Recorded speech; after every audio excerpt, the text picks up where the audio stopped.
Okay.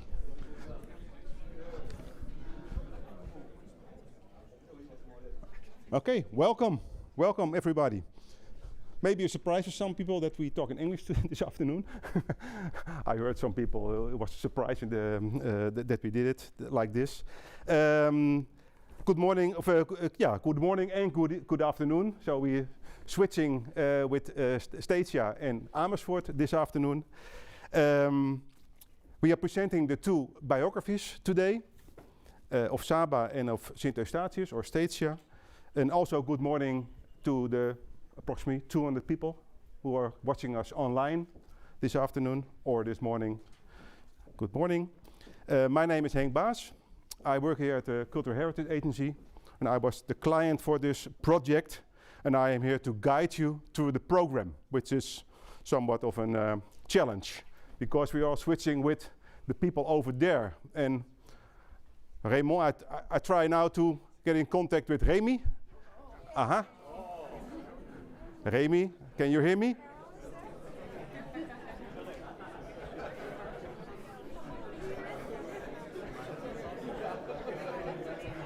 Okay. Yeah. So I'm sharing the responsibility with Remy Richardson, who will do this from Uustatius. And Remy is the Heritage Inspector of the Public Entity of St. Eustatius. Welcome, Remy. I hope you can hear me. That was the challenge.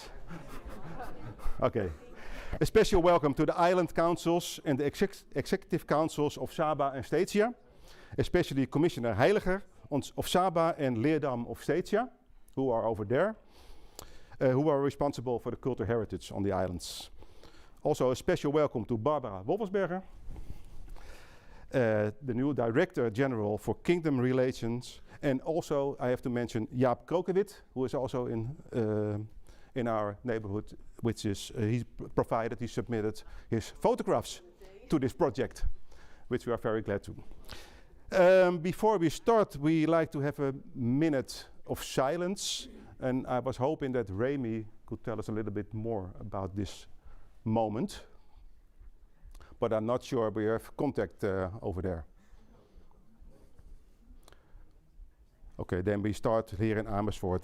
Because they asked us to do this because Annika Marsden, she passed away recently, and she was the acting island secretary and manager of the civil service at the public entity of St. Eustatius. So she passed away recently, and they asked us to have a moment of silence. So we start here in Amersfoort with that.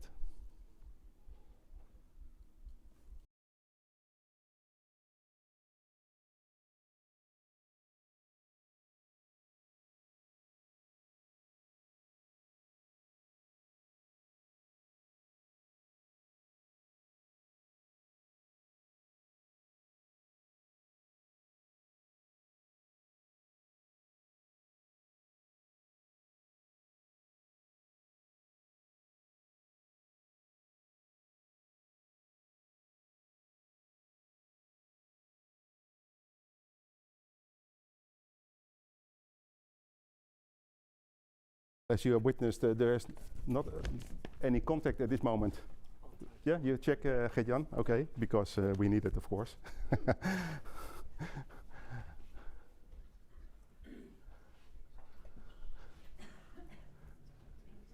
I can see Remy at all.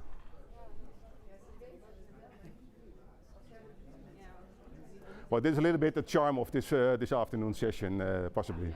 Yeah.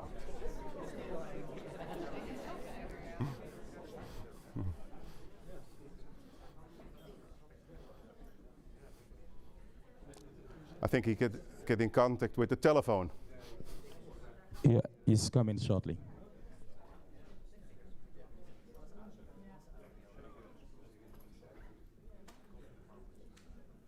I think they can see us over there because they're taking pictures.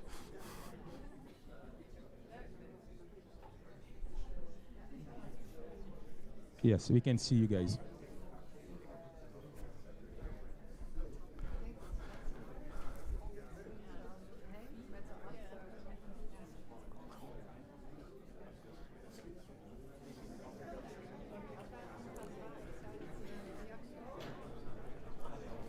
eerst spreker is Gert-Jan, maar die is nu ook weg.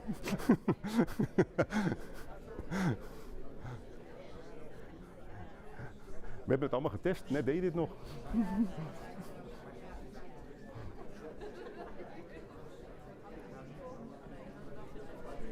Dat is Gert-Jan. Dat is de enige spreker voor de pauze. Okay.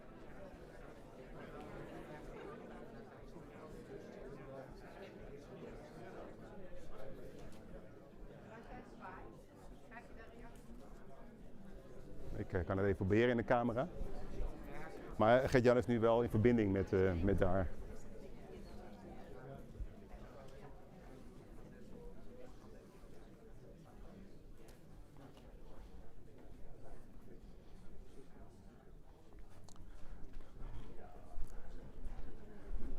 Gert-Jan, wij gaan gewoon beginnen hier. En dan neem ik jouw rol daar in de coulissen wel even over.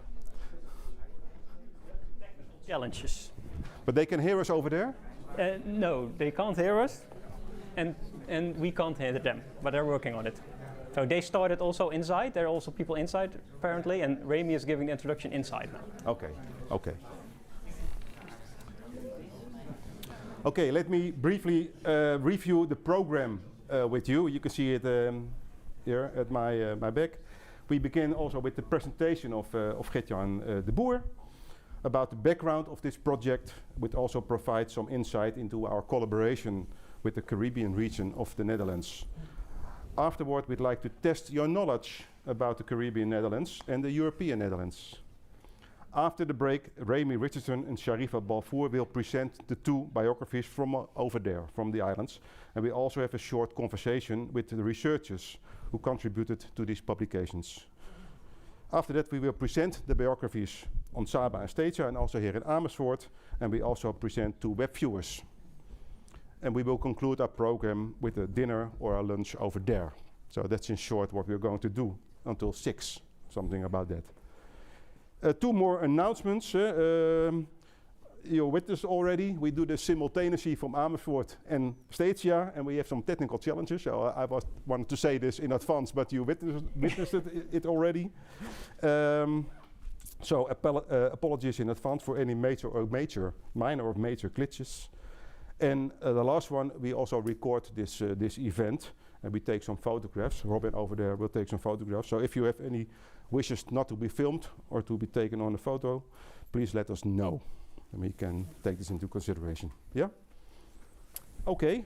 The first presentation will be given by Gert-Jan de Boer, who was the project leader of this project. We started about a year ago, Gert-Jan, next to us. Yeah, we started about a year ago. It was quite an adventure, you might say. Gert-Jan assembled a large team and achieved a wonderful result in a relatively short time. He will tell you a little bit more about this process and about what a landscape biography actually is, and will also discuss the broader collaboration with the Caribbean Netherlands. And after that, after his presentation, with about 15 minutes, he will do a quiz. All right. And we witnessed it all. Yeah. Deze is beter, zei hij. Okay. Thank you, Henk, for the introduction. Yeah, sorry for the technical problems. We kind of already expected something like this because it's pretty challenging. We did try to arrange everything as good as we could, but still there are some technical problems. But we'll see how this goes in the rest of the symposium. Yeah. Maybe this is also working fine, right? Okay, I'll do it like this. Well, my name is Gert-Jan de Boer. I was the project leader, as Henk already mentioned, for the landscape biographies of Saba and Eustatius. Waiting for the sound. I also would like to say welcome to all of you. It's so good to see that so many people came. I had around 150 people who wanted to join here, so not everybody is here, but still, and 200 people online, so that was really warming. Apparently, Saba and Eustatius, more people find it important islands of the Netherlands, so that's really nice. I will tell you something about the background, the team, and the results that we had in the coming 15 minutes or something. I have 4 subjects for my presentation. First, I'm going to tell you something about why we did this project. Second, the final project, the team that we worked in, and the approach we had, and also the challenges. Third, a preview of the biographies. You can look into the biographies in the break, but I will give you a short preview over here. And I'm going to tell you something about the image library that we made, the beeldbank in Dutch, and also the web viewers that we made, which are more secondary product, but also very important and also very nice to see finished. First, some facts on Saba and Statia. Saba and Statia are Dutch special municipalities, or bijzondere gemeentes, as we call them in Dutch. This means that there are municipalities with a special status within the kingdom. Second, the Dutch policy since 2019 is comply or explain. This is for the three special municipalities, so Bonaire, Sint-Eustatius and Saba. And this means that all the policy and laws that are implemented here in the European part of the Netherlands should also be implemented in the Caribbean part of the Netherlands, or you have to explain why not. Third, heritage protection is relatively new on Saba and Statia. Fourth, they are English-speaking Dutch nationals, that's why we're speaking English today, and they have the dollar as currency, but still they are Dutch citizens, so that's also very interesting.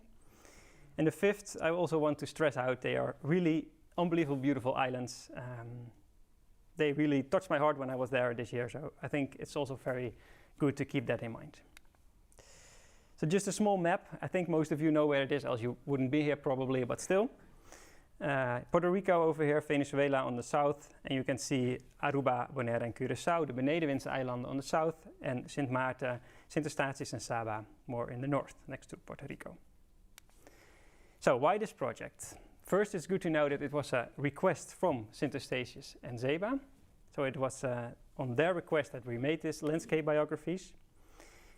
In their cultuuragendas, the cultural agendas, they pointed out like this. The OLS, so the Openbaar Lichaam Saba, wishes to enhance community engagement, including by using an area biography or landscape biography that's similar, to integrate the Sabans people cultural experience in its decision making and make the local voices, local culture visible. This can also provide tools for decision making around the stories that Saba wants to tell. This includes the story of Sabans people ancestors and their resilience, as well as stories that commemorate the island's history of slavery. And for the cultuuragenda for Sint-Eustatius or for Statia, it's written a little different, but it's pretty much the same. So it's a request from both islands themselves. For Bonaire, there already was a landscape biography. It was presented in 2024. So what is a landscape biography? Because I'm talking about it now, Henk already mentioned it. I have the definition of a landscape biography here. A landscape biography is a tool that shows how an area has developed over the centuries as a result of the interaction between humans, between man, earth and nature. It provides insight into how the past influences the current characteristics of an area, and the tool offers starting points for new development. So this is the definition of a landscape biography. So it can be a starting point also for spatial development in the future without losing the identity of a place, of an island in this case. Second reason why we did this project last year is because the heritage locations are not yet on maps of Statia and Saba, and there is a lot of spatial development, so they're pretty at risk. I have here one example. This is Resort Breeze. Maybe some of you know it. It's on Statia, Sint-Eustatius. It's a very nice resort, as you can see over here, but it was also built over a mass grave for enslaved people. So I won't tell you that it's a bad development or something. That's not for me to decide, but you can of course have questioned whether this was the best location for this development. And by mapping the different heritage locations, also the locations of the mass graves for enslaved people, maybe we can prevent these kind of things in the future. Thirdly, why we're doing this project, I already mentioned in the beginning, the official policy of the Netherlands is comply or explain. So everything that we're doing here in the European part of the Netherlands, we should also do on Bonaire, Sint-Eustatius and Saba. And if we're looking at the heritage policy on both islands, it's not the same yet as here as in the European part of the Netherlands. For example, they have no protected monuments, so no buildings are formally protected. Although you can see here in the back, this is the old Protestant church, but there are a lot of other very interesting and monumental buildings on both islands, and they have no protection whatsoever at this moment. There's also a lot of endangered archaeology. You can see here one of the team members, it's Michiel, he's sitting over there.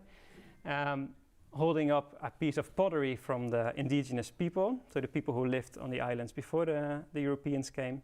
You can find this kind of pottery everywhere on both islands, and with flooding, these things just disappear. So it's also very important to have more attention for archaeology on both islands.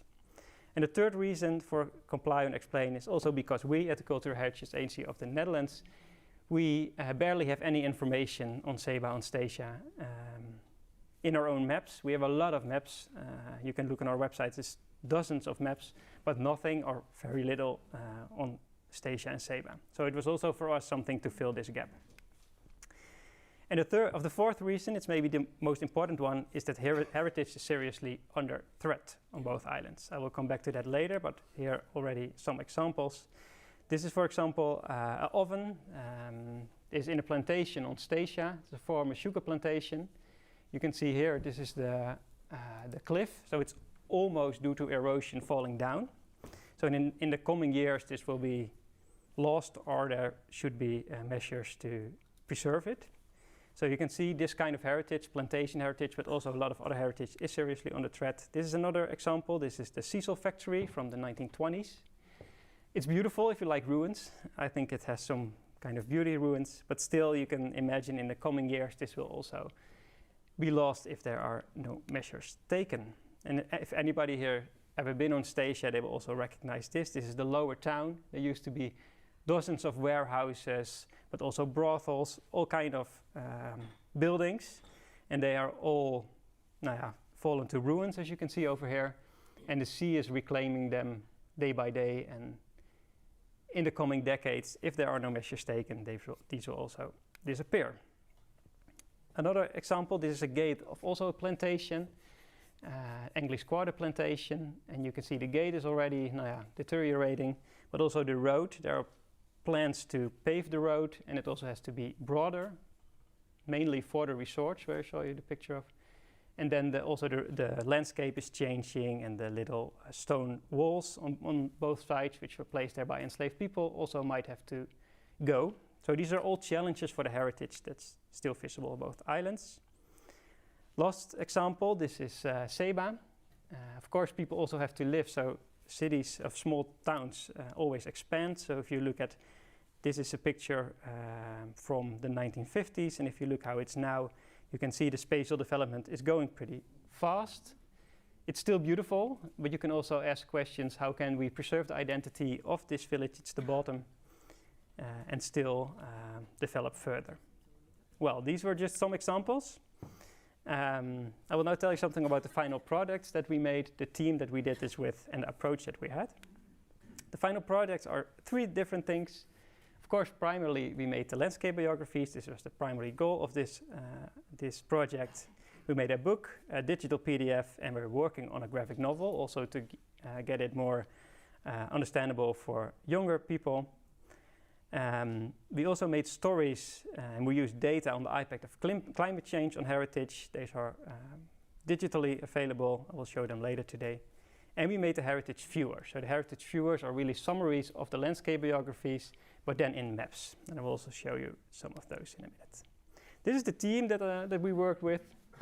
It was a really nice team, and we had very good conversations. We also had a lot of fun, and we also, I think it was really, I had a great time working with all these people, and special attention to the people on the right.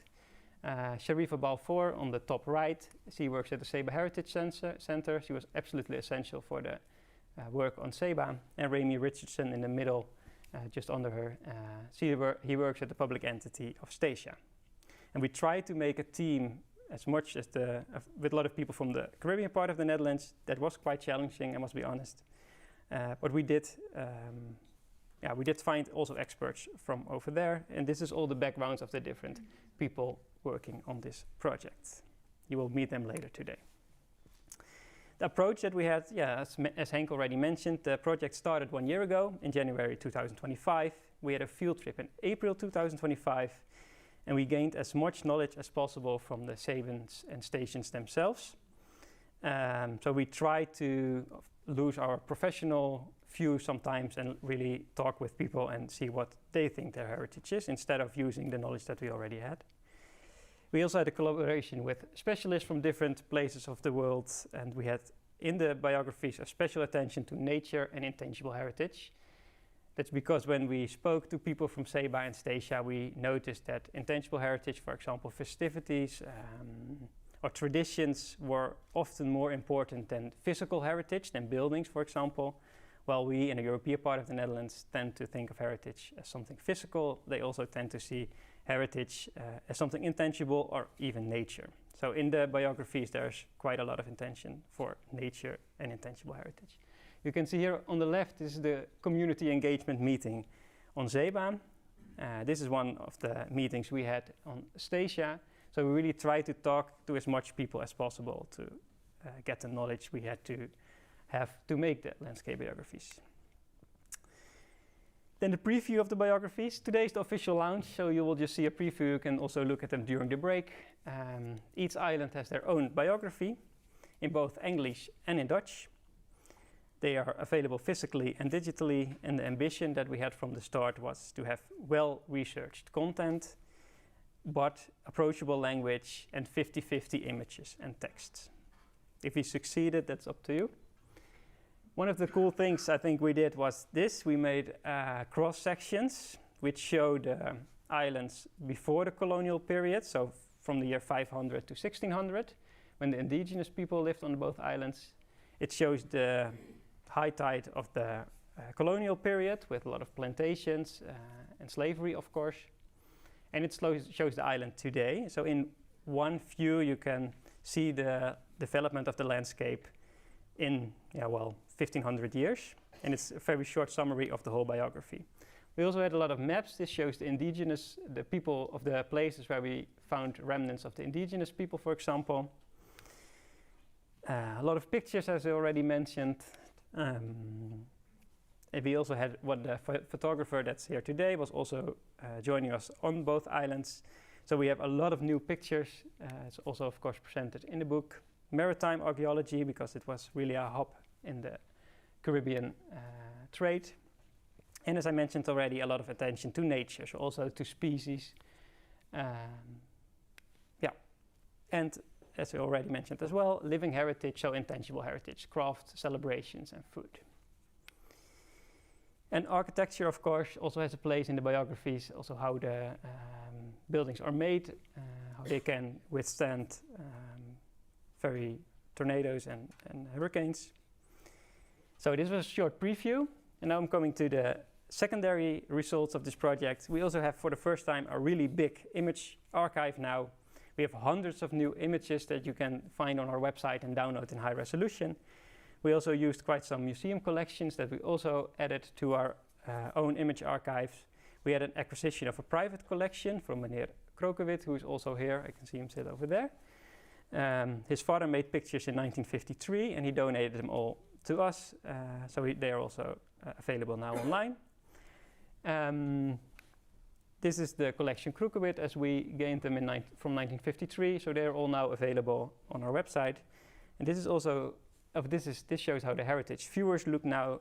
We try to add as much heritage information on these viewers as possible. You can also find them online now on our website, and they will also be used on both islands.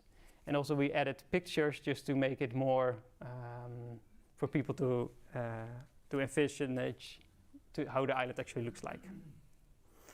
That's all for now. And I really hope that people on Statia also saw this presentation, but I'm not sure. They saw it? Oh, great.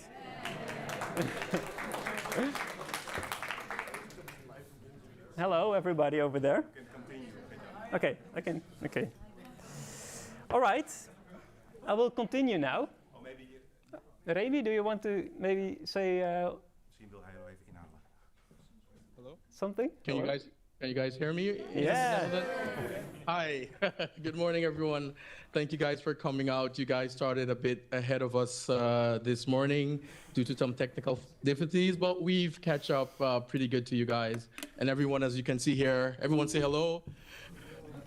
Everyone is engaged and listening, so thank you very much, Gert-Jan. All right. Thank you so much, Remy. Nice to see you. And also nice to see everybody else. Also, I see Michael over there. I see Sharifa. So good to see you all. Let's proceed. We're actually going to do a quiz now. So I need everybody to stand up here as well as over there.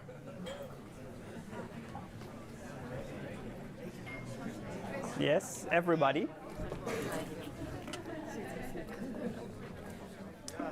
The main question of this quiz is, how well do we know each other? So how well do we know the Caribbean part of the Netherlands, and how good do you on the Caribbean side of the Netherlands know the European side of the Netherlands?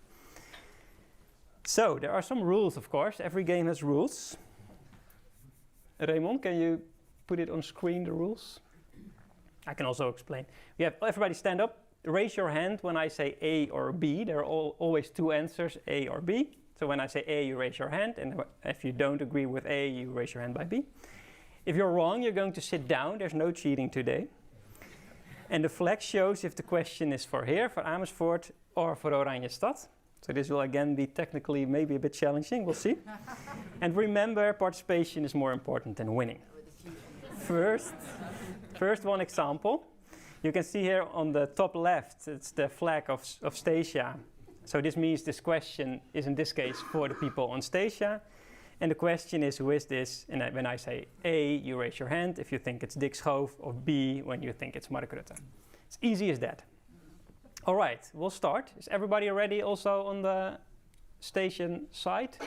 Yes, we are. Yes? Okay, let's start. The first question is here for Amersfoort. Which island is this? Who thinks A?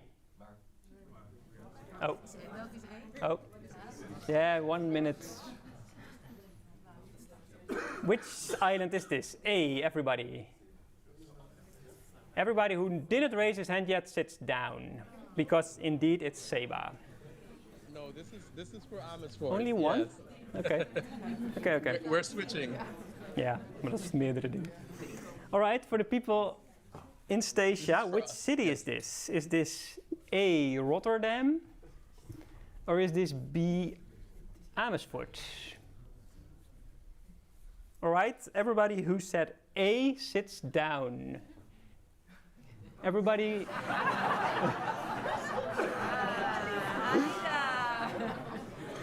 All right, next question. It's again for here. What is the name of this traditional station snack? Is this A, heart cake? Raise your hand. Or is this B, the St. Nicholas biscuit? It's A, so everybody who has B sits down. I can see some people from Statia over there. Yeah. Half of them are already sitting down. How is this even possible?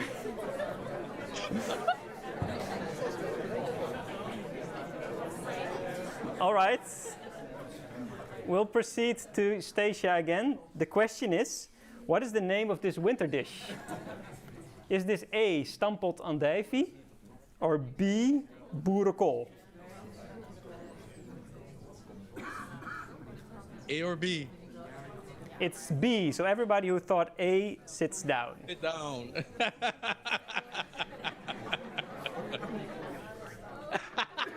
All right, next question. I don't see Vito over there, but I think he's supposed to be here because I found this picture.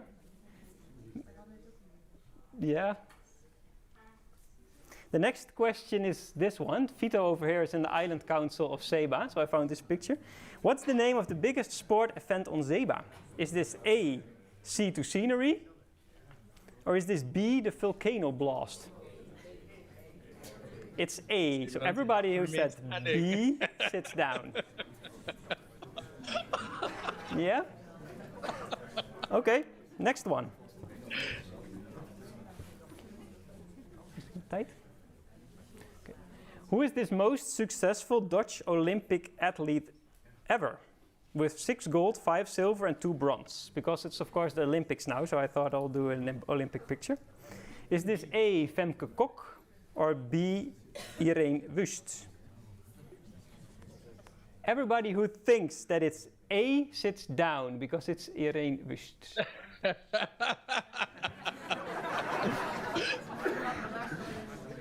All right, we'll proceed. What is the name of this peak on Statia? Is this A, the Quill, Or is this B, Mount Scenery?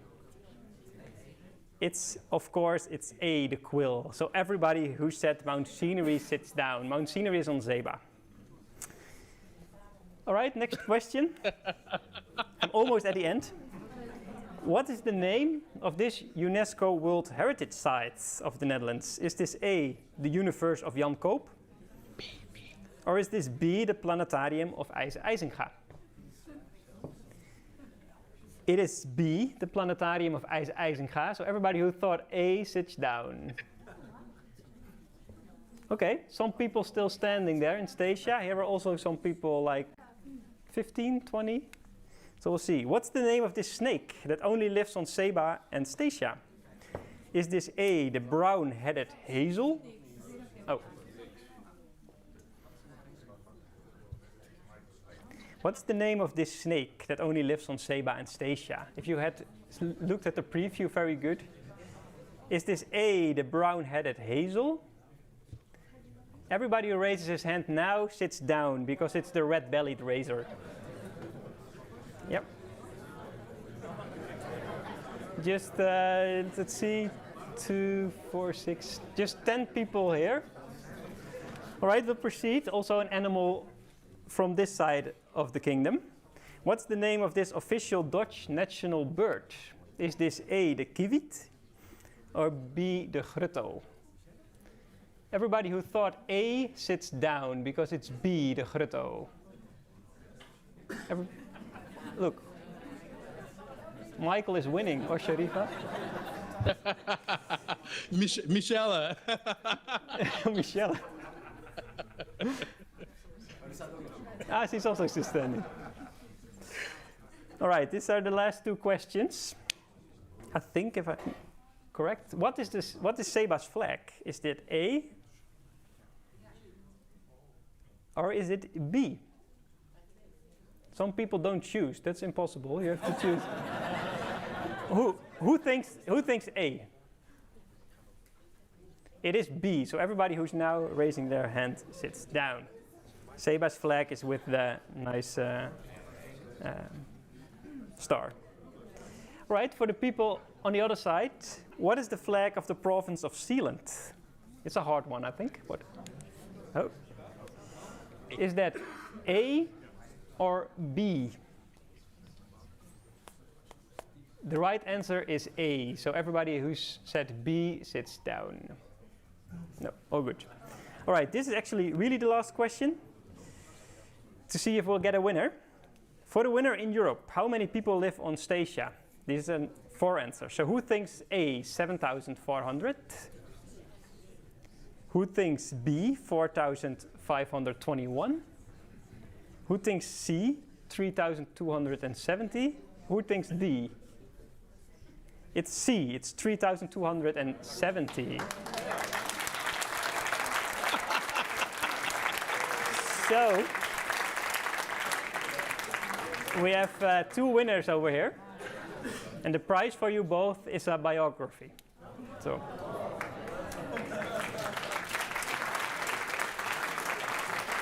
And for our winners, Gert-Jan? Yeah. Yeah, Remy? So it's quite hard because of the seating to see how many people we still have standing. Over here? All those that are still standing, please raise your hand. Oh, wow. We have about 10, Gert-Jan. Okay, we'll see.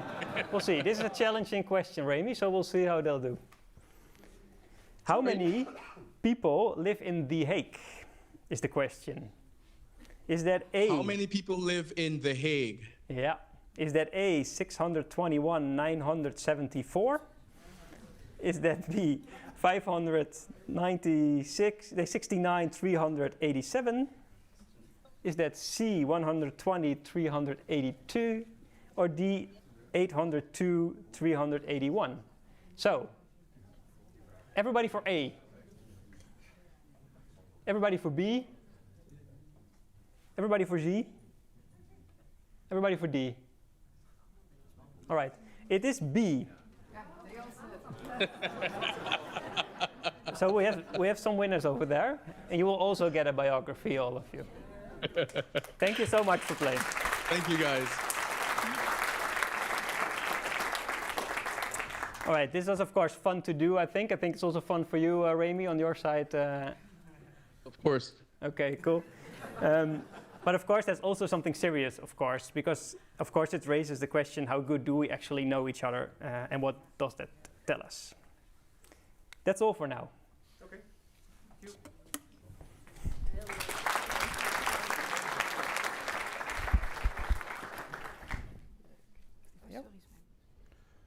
Okay, we gained some minutes. So, Remy, good to hear you and to see you. Likewise, Henk. Goedemiddag. Hello. Yeah, we opened here in Amersfoort, and also we took a minute of silence for Annika Marsden. And maybe it's good that you explain something about why we did this, because for us she's not a familiar person. So maybe you would, you can give us some more information about this. Of course. So, of course, during the landscape biography, hello to everyone in the Netherlands. Good afternoon to you guys. So during the landscape biography on St. Eustatius, of course, the community engagement was a large part of the success of creating this book. Mrs. Marsden at the time was extremely ill, but despite being ill, she showed no signs of it to us and the team. She came out to every event, and she was very instrumental in making sure the stories of Seychelles culture and heritage gets preserved.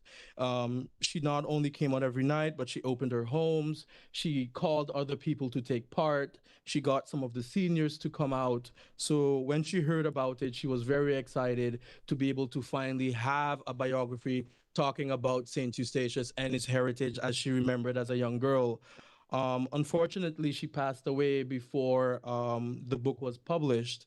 And one of the last things that I remembered, she said that I had to take one to her house. So that's why we thought it was fitting that, you know, a minute of silence is held for her, seeing that she contributed so much to the making of the landscape biography here on St. Eustatius. Okay.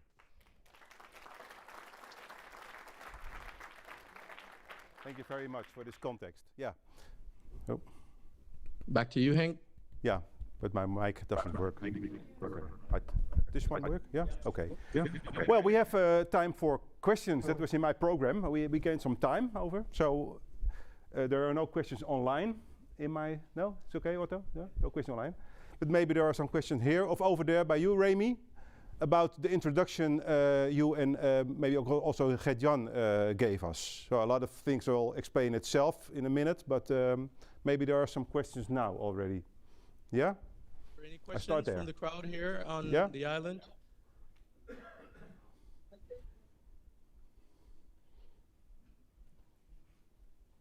Okay. Yes. You have to repeat. So the question was posed, Hank, I will repeat it, that during the process, a lot of digital material has been created. And the question by Governor Francis is that if this will be accessible to the community and organizations, and when? From today on.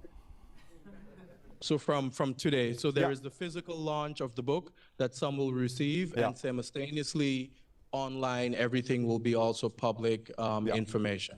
We give later in the program, we give the links of where you can get the information. Yeah? Thank you. Barbara? Raymond? Hij doet het, nee, hij is wel aan.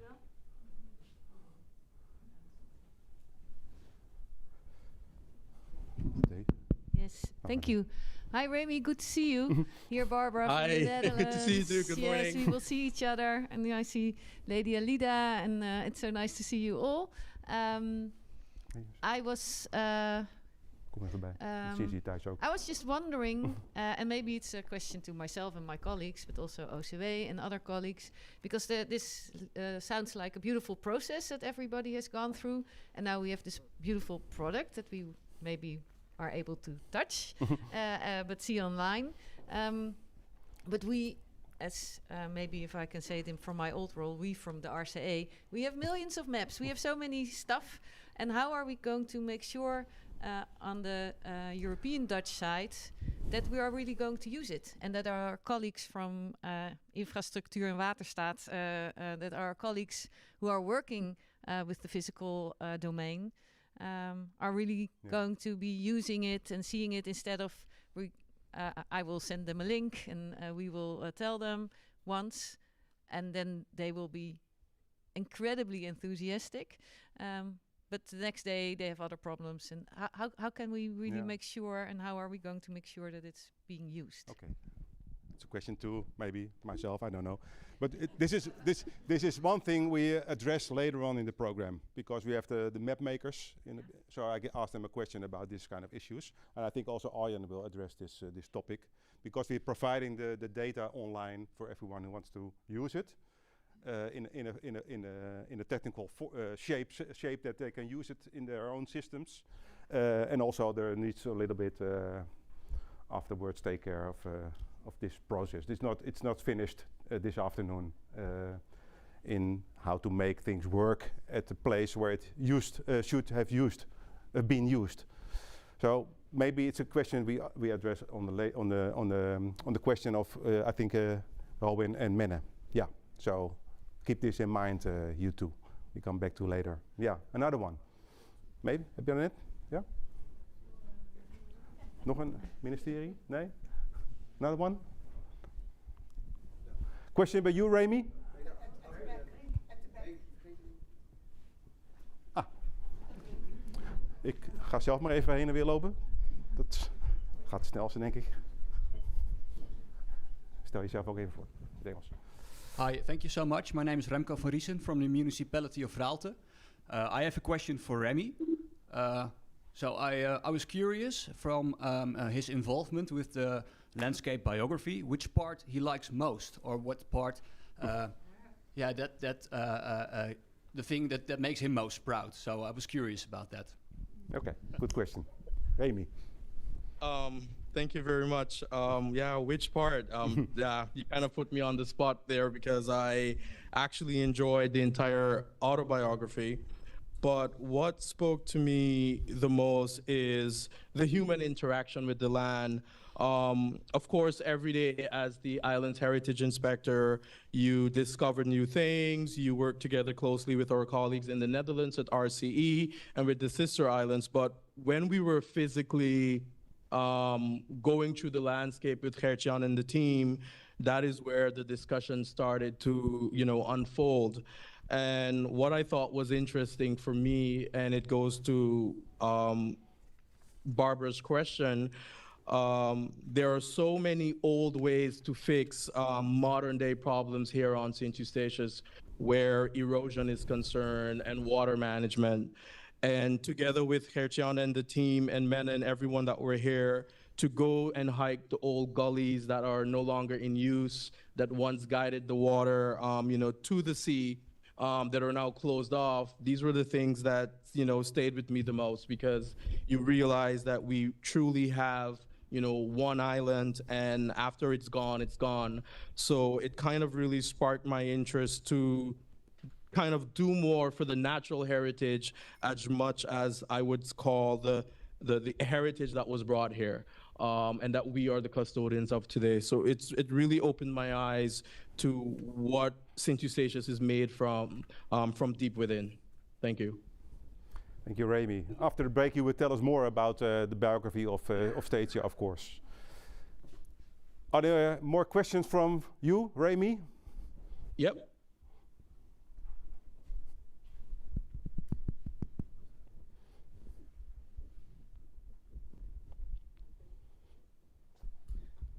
So for you guys in the Netherlands, Henk, one of the questions from Governor Francis here on St. Eustatius is, could we conclude that the landscape biography as it is now is complete? This is the end of the story, or is it something that we can build on or is subject to change in the coming years? So can we build on it? Would there be additions, volume 2, 3, or is this the end of the beginning of this story?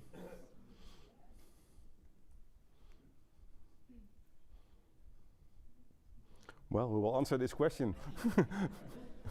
I think you can, Remy. Wow. For me, I'll just answer the question. Governor Francis, I think with all studies and biographies, it starts with the groundwork.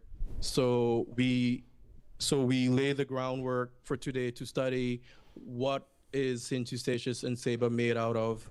How do we interact with this historical landscape, and what can we do for the future? And I think that anything, whether it starts now or 3 years ago or 3 years ago in the future, we are at the right time for what is to come next. It can only get better from here as we learn to deal with our own island and what we live on. So even if it doesn't come a volume 2 right now, this book can lead to a policy for E&I on both islands, marine management, runoff water, heritage, dealing with human remains. So I think that the autobiography itself of both islands will have a life of its own way beyond after we are no longer here. Okay, thank you. Does that cut it, Henk? Yeah. And you will tell us more later, I know. All right. So if there are not any questions anymore, I think we're a little bit ahead of the schedule, Gert-Jan. But not a problem, yeah. So we have a break now. Let's say 20 minutes, something like that. So then we resume the program with a presentation of Remy after that, who tell us more about the biography of Statia. In between you see some photographs taken by Robin Ammelaan as a photo break, you might say. So we see each other in 20 minutes. Yes.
Wat zeg je? Ja, nee, maar ze hebben hem nu op een soort zeezicht staan. Dus ze weten niet of ze klaar zitten of niet.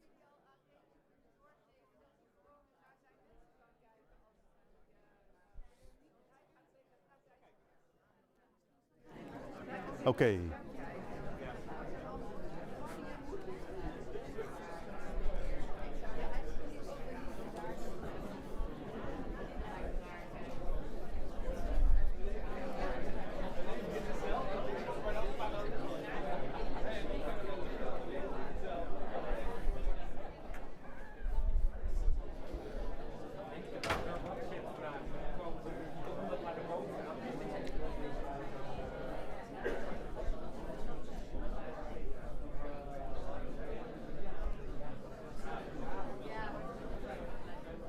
Oké. Doet hij het weer?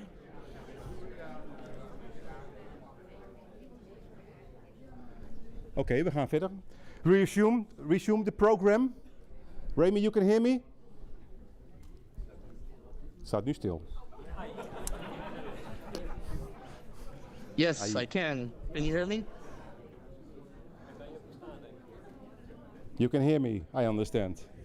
But we don't have any screen at the moment. Oh, but I can see you guys. Okay, we wait a little till things get better here. Almost. This is ook. Yeah. Ah, I can see you, Remy. Yeah, we resume the program. One thing in advance, the people who are watching from home, they can ask questions also. I forgot to mention that, but there's a chat function somewhere on your screen where you can ask questions, and Otto will moderate the questions. Then we switch to you, Remy, and you tell us something about something more about the process and about also what it is about the landscape biography of Eustatius. The floor is yours, Remy. Yes, Yes, thank you very much, Hank. So, of course, we're here today for the landscape biography of St. Eustatius and, of course, Saba.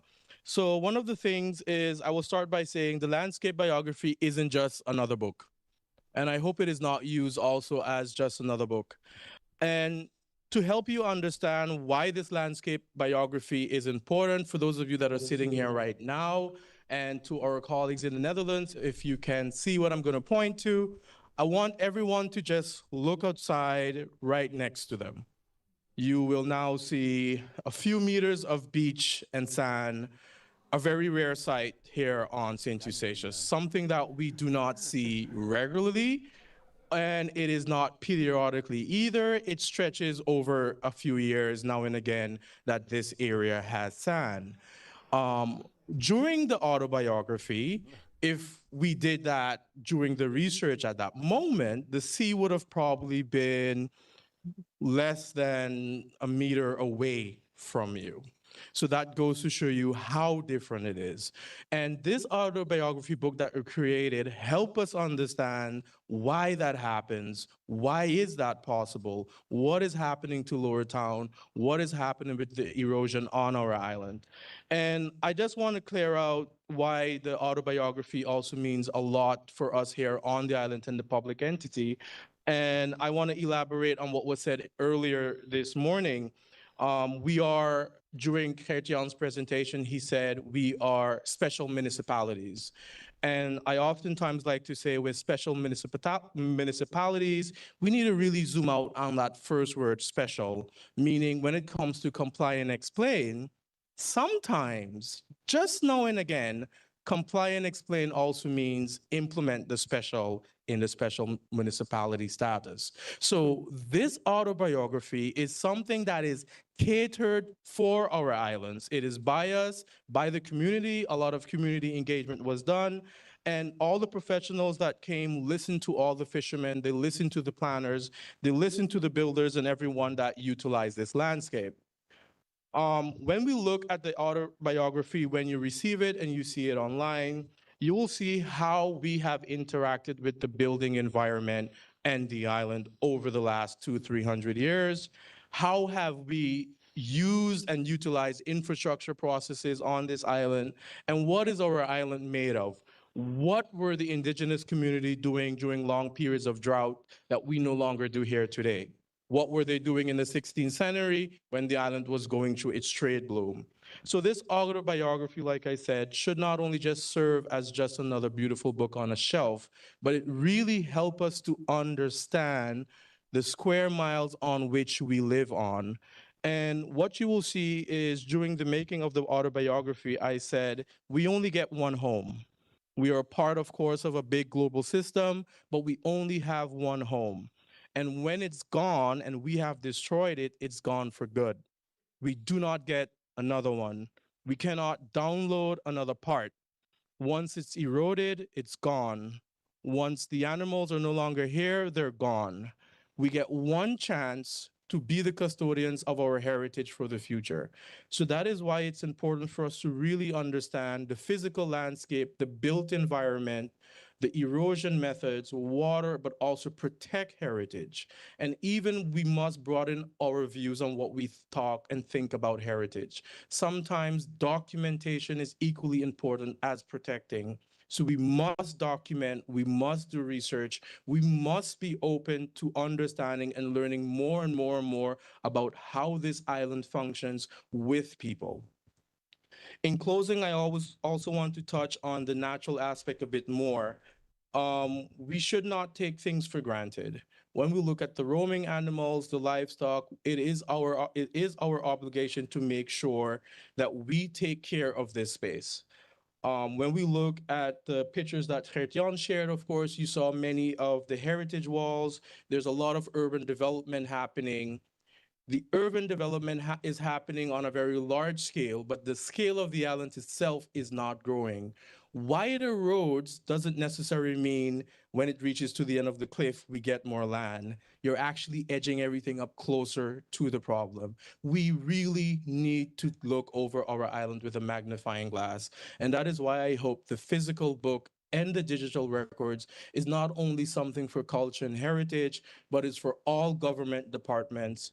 How do we go about local bushes and medicine? How do we go about the fisheries and the infrastructure? How do we go about communication? How was it done in the past? We are a small island, but that will not change. But how we go about using our small space, that is what will matter 5, 10 years from now.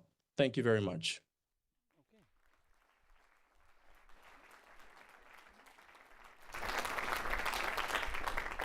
Thank you, Remy, for this great, more or less, framework about why we do these kind of things. So heritage is about protection, about preservation, but it's also about providing insights in the way our ancestors used our landscape to deal with transitions, with changes. So that's one thing I think the landscape biography can help us in the next couple of years.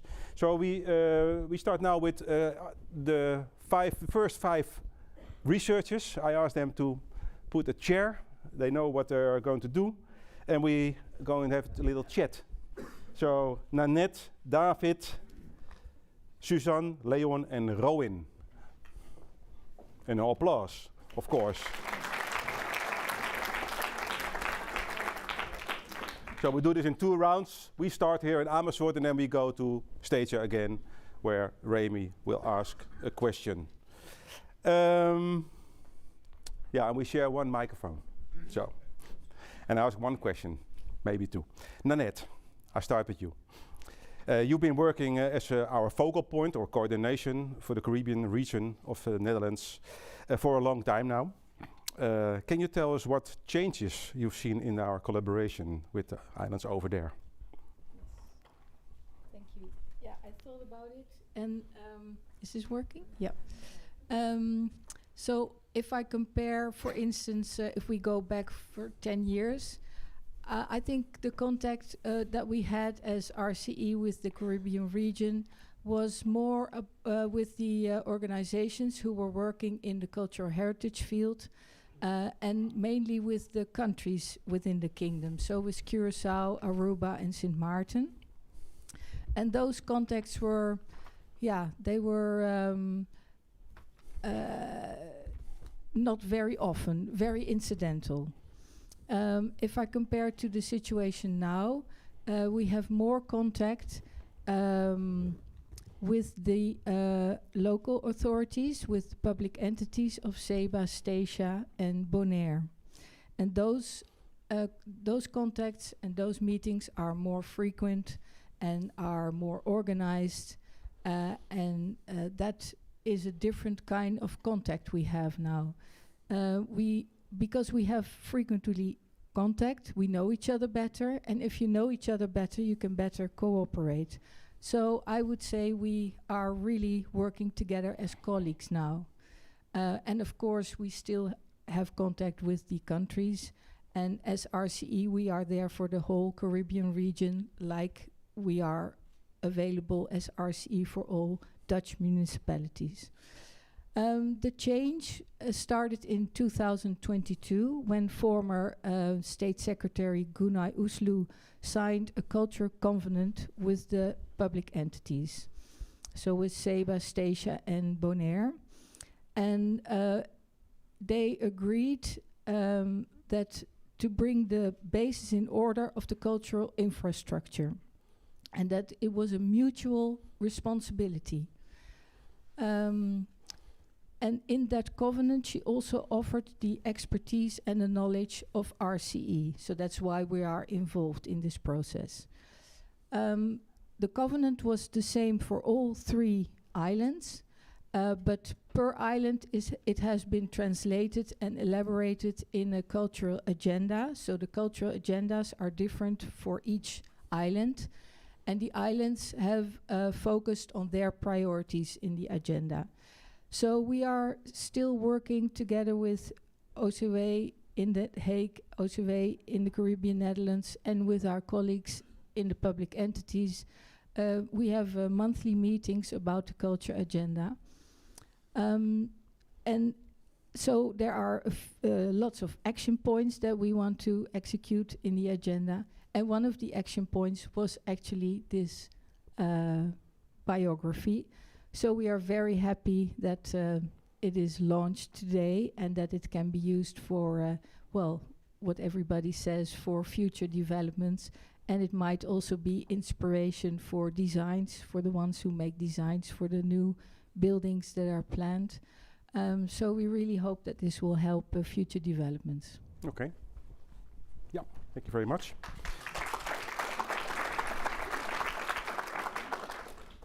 Was supposed to have some information about who you are on the screen. I don't know if that works.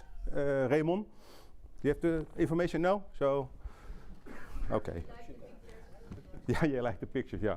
So we improvise again, of course. So maybe you can also give, say something about your background in this project. So I go to you, Susan, the next one. In the European Netherlands, fresh water is always available. This isn't the case on Sint Eustatius and Saba. For centuries, residents have been trying to maintain a safe supply of fresh water. What have you discovered about this in your research, and can we learn from this today? So this was your topic. Yes. Yeah. Yes. So I researched the water heritage and what it also can provide for knowledge for the future. Well, it's very interesting that the Caribbean islands have a very unique water culture, and it's actually formed by the water challenges, the specific water challenges that you can see on small island territories around the world, but specifically Caribbean small islands. These challenges are, there are many challenges of course, but the most important is the very erratic climate. So there's periods with heavy downpours that's almost uncontrollably just running off the island. And there's also stretches of very hot and dry periods where the island struggles for water. And this has informed the different kind of strategies and it's also interesting that the people from the islands also really refer to their water culture. They even say water is liquid gold, and water is the basis. It's the foundation. That was what Shane Martin, amongst others, told me about the water culture on the island. So there's two, I will point out two strategies. On the larger scale for farming, they have the terrace farming. And the interesting thing is that there was a meeting on water heritage, and they said, yeah, well, this year there will be from the UNESCO special interest in terraces. So, well, the Netherlands cannot participate in that. And no, we do have very unique terrace farming, and that is because the slopes are extremely steep. Anyone who's been there knows it. Then you think it's impossible to farm there. But by making these terraces, it retains the water longer in the soil. It helps to bring it, to contain it. And also it prevents erosion. And also it helps to farm on very small patches of land. So in the book you will see, amongst others, banana gut, and now you can really use it to restore the nature, because the erosion is all around, but these terraces will also help now to restore nature. And the other strategy is well known among Caribbean people, is the rainwater harvesting. Almost all people on the islands harvest rainwater in tanks. They are called cisterns. Anyone who could afford one. Of course, there was a lot of inequality, so not everybody could build such a beautiful cistern system that you see. But there were also communal and public rainwater cisterns. So that is very interesting what we can learn now, because our climate is from the European Netherlands and actually all over the world is becoming more erratic, also with droughts and floods. And actually by seeing rainwater as liquid gold, that is really something we can learn. So it's not only history, but really a strategy that we can all learn from and use for the future. So, yeah. Thank you. Thank you for this insight and very wonderful story. Leon, you're next. You're a marine archaeologist at the Cultural Heritage Agency. In the 17th and 18th centuries, Statia was a key hub in the Caribbean trade network. The seabed is littered with remnants of this past. Can you tell us what you encounter while diving and what knowledge we gained from Statia in the 18th century? That's your question. Yes, thank you. Well, we start out with the landscape, since it's a landscape biography. The majority of activities for centuries have concentrated on the west side or the leeward side of the island, which is sheltered from the wind. And especially during the 18th century, there are many ships coming in, anchoring at Orange Bay, which is the west side of Statia. These ships, major sailing vessels, they brought over commodities from the transatlantic trade, and all those commodities had to be transferred over into rowing vessels, bringing the commodities to the shores and vice versa, including also enslaved people, of course, from Africa. These commodities were traded with the Americas, of course, also in support. There was also trade in arms and ammunition for the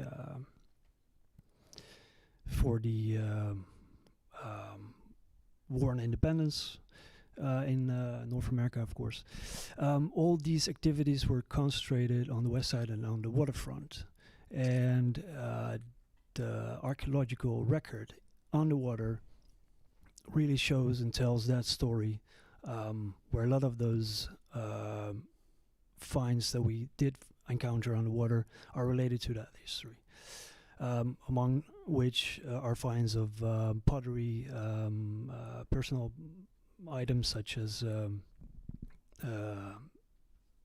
shoe buckle, for instance. We encountered a shoe buckle with which you can really get close to a person, you know. And there's also a lot of glasswares we found reflecting the importance of alcohol in the 18th century for mariners. A lot of finds, even when you dip your toes on the waterfront into the water, you already stepping into history, where you have, of course, the warehouses from Lower Town that have been on the water for a couple of centuries now. And it's of importance to protect that heritage, and that's why we are also investing in capacity building in the area. We have in October, November provided training to 16 trainees from the Caribbean islands, including 2 from Eustatius, among which is also Fie de Wit. I think I saw her online just now earlier, and they have also already done good work during a diving survey, which was recently done by for the expansion of the harbor in Eustatius, and so they're already they're already getting the practical experience from that. So that's very, very important to build further on that, and I'll leave it with this because my mind is not working. It's great, thank you. Okay. Great to hear that you're not only doing research and diving, but also capacity building, which is very important, I guess. David, you're from the province of South Holland, I must say, but you're also, as a PhD, working on this kind of areas, yeah? So you know a lot of the heritage of the Caribbean. So the question is for you, in your chapter on the transformation of the landscape since colonial times, you describe various layers within the landscape. Which do you find most remarkable, and what can we see from this history in the landscape of today? Thank you. The most important or most in the feature you see, first of all, when you arrive on Eustatius, is a colonial landscape with the city, with the lower town, the upper town, and the fortress, and that is really striking, of course, beside of the big volcano. But there are many more layers on the islands, and one of them, of course, is the Amerindian layer, if you go really back into the history of the islands. And if you go to the recent past, you can see the touristical layer of the islands and all the influx it made on the landscape. But for me, the most striking feature of the different layers was the colonial, the plantation landscape, I must say, from predominantly the 18th century and also the first part of the 19th century. And as a visitor, first you really don't notice it, actually, that there is a big plantation landscape. But then again, if you think that Eustatius has had more than 75 plantations on a very small surface, and when you compare that with Curaçao, which is an island of more than 20 times bigger, which only had about 100 plantations, then it really shows that the plantation economy has been very important on Eustatius for many various reasons. Nowadays, you don't see the plantations anymore, and are some due to neglect, due to overgrowth, and also due to the construction of later constructions from the airfields and expanding city, for instance. And there are some reasons that it's all disappeared, more or less. And one of the most important reasons is that the plantation landscape was that after the plundering and looting of the British Admiral Rodney in the late 18th century, many plantation owners went bankrupt, or they fled the islands and never returned to the islands. A little bit later in the early 19th century, there was the fall in the sugar price and also the competition from other islands, economies of scale from Jamaica, for instance. And the final death blow was given to the plantation economy by the abolishment of slavery in the mid-19th century. And all the people left the city, left the countryside, went to the city, it became one kind of wilderness, more or less, as you can speak about it, as you can see it as well.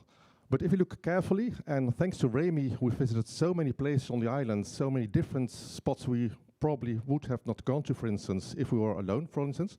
We've seen so many things. because they're literally everywhere, and especially on the fringe of the islands.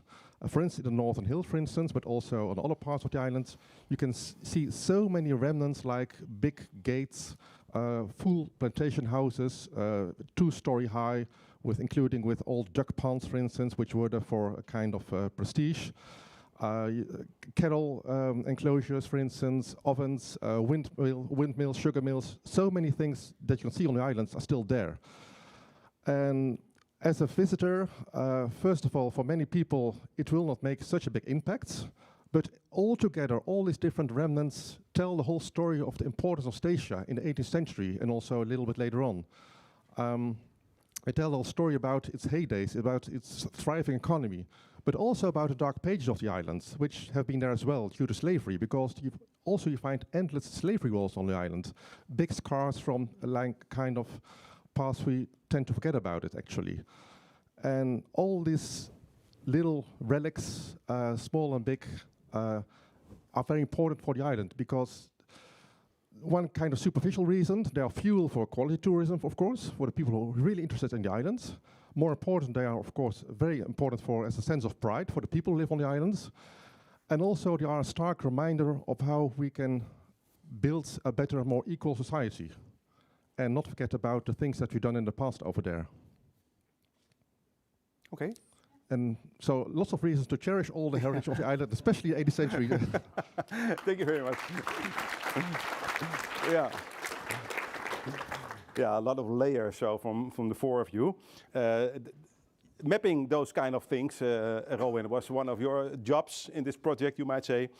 So you're a landscape archaeologist at the Cultural Heritage Agency. So my question for you is, maps and sources for Statia are scarce. How did you manage to find enough data to create a digital map with relevant information? And what's missing that you really like to have added? Thank you, Henk. Yes, so mapping Statia. Yeah, well, I think it's true. I think it's true. There's data sets for both islands actually are quite scarce, especially if you compare it with regions in mainland Europe.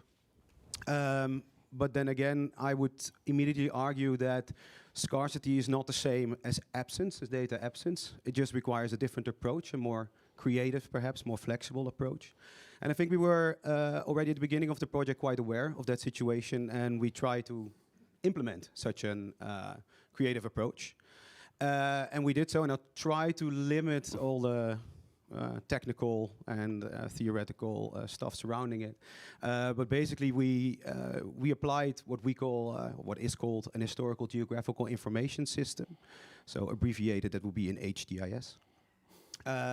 And what it is a spatial data set, but it's more, it provides you with ways to it actually facilitates you to apply a more flexible, creative way to study the past.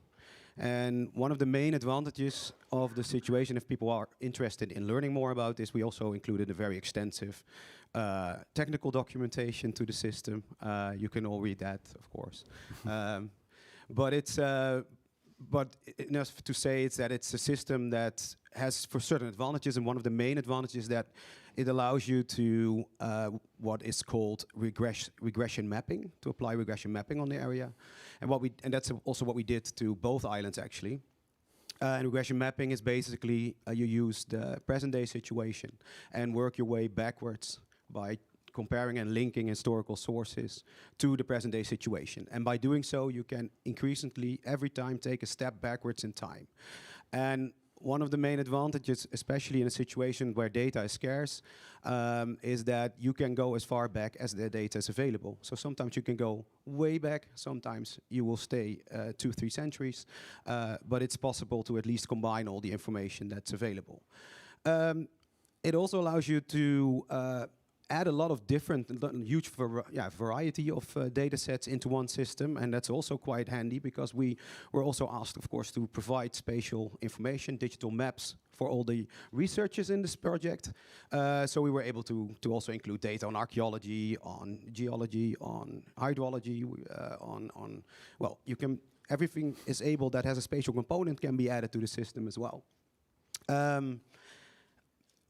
Yeah, and one of the great things then is that if you combine all those data sets, you can also fill some gaps that in between data sets. So sometimes you can learn from other fields and fill in the gaps that you have from other fields.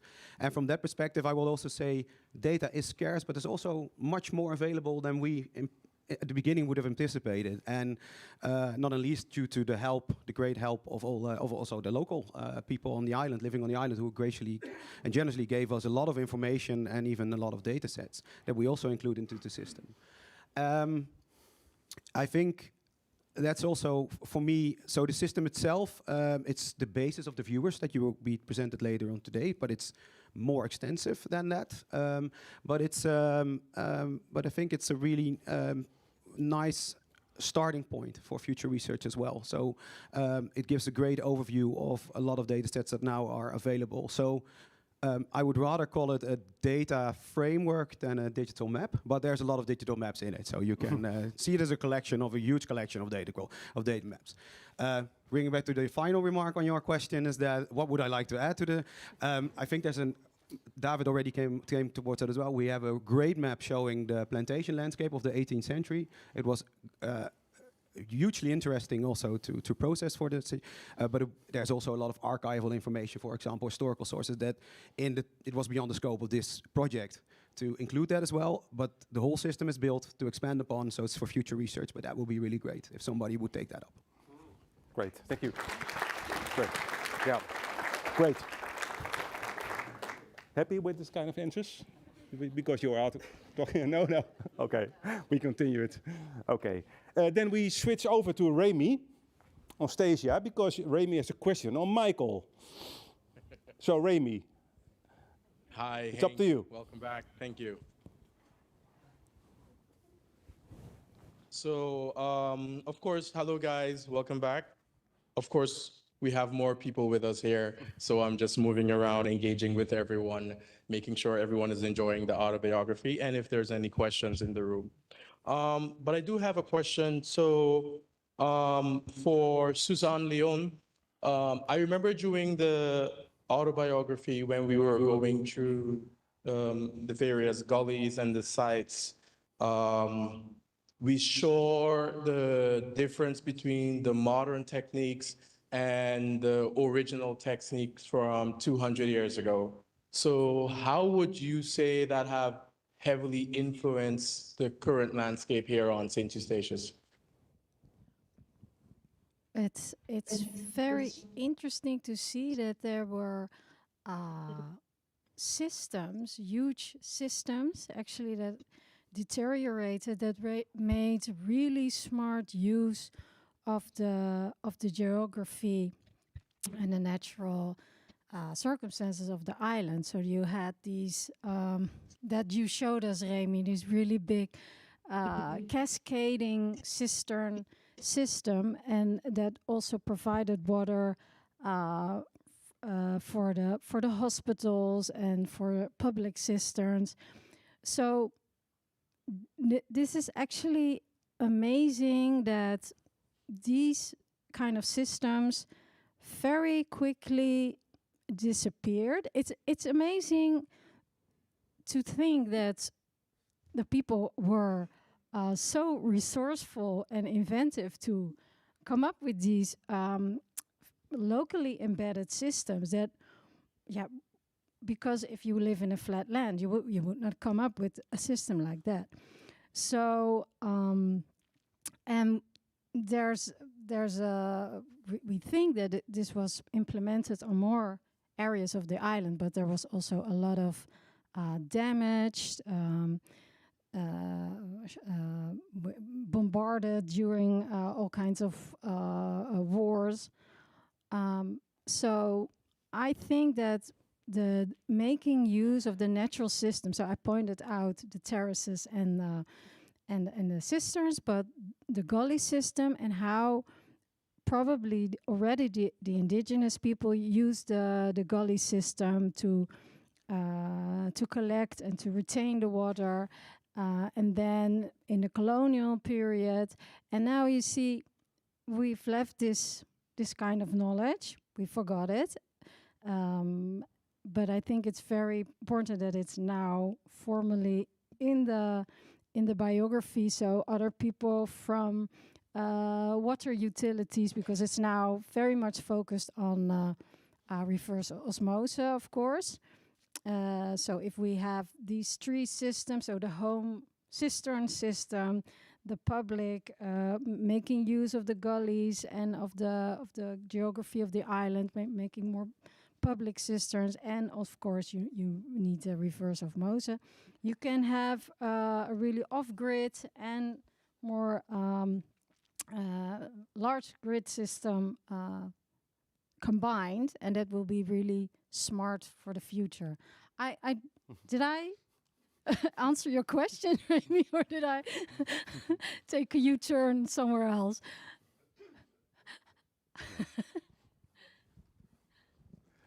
Okay, can you ask Michael a question, Remy? Because he was one of the researchers about the built heritage, so we are interested in his answer also.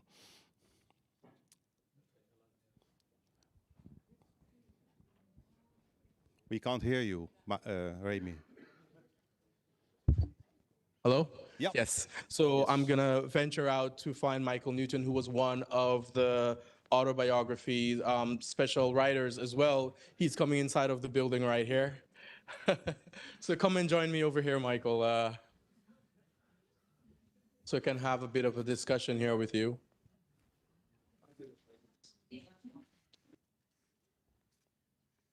You can come closer, Michael. Come.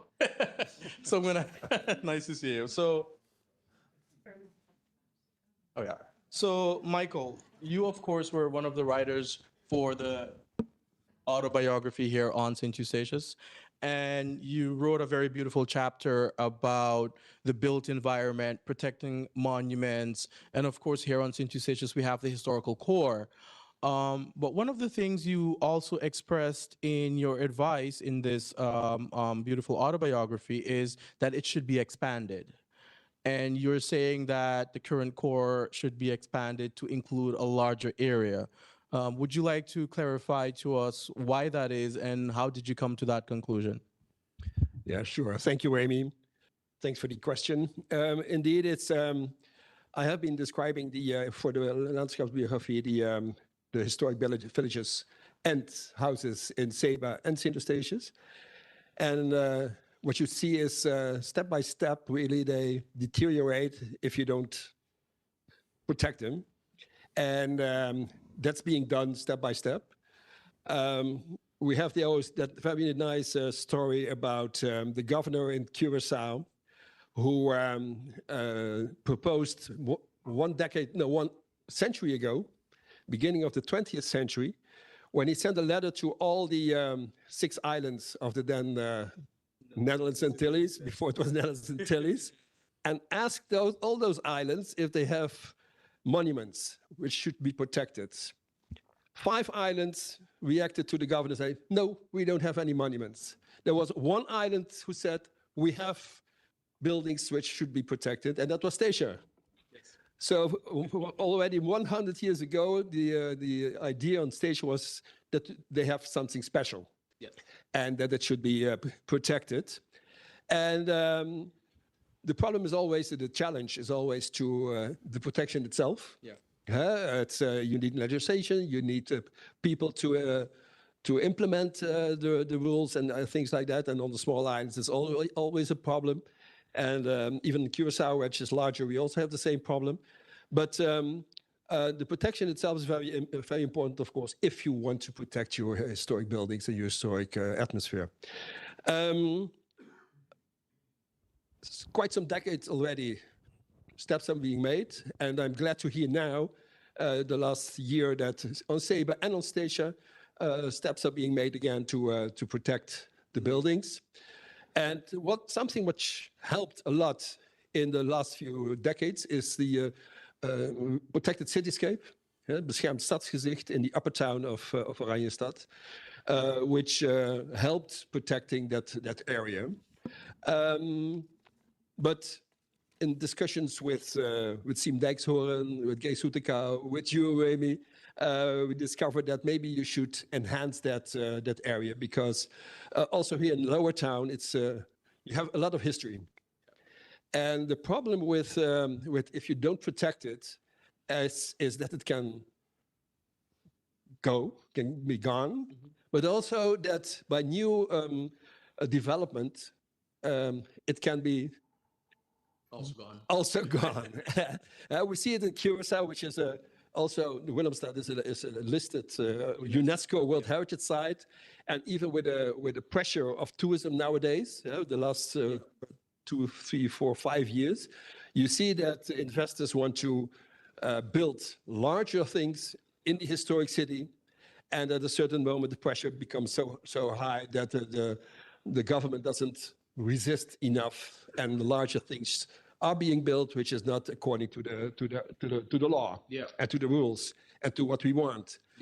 And that's something which we discussed over here in Lower Town. You have a lot of buildings and a lot of former buildings and a lot of ruins, and if you don't protect it one way or the other, only by a protected cityscape you can prevent too large developments.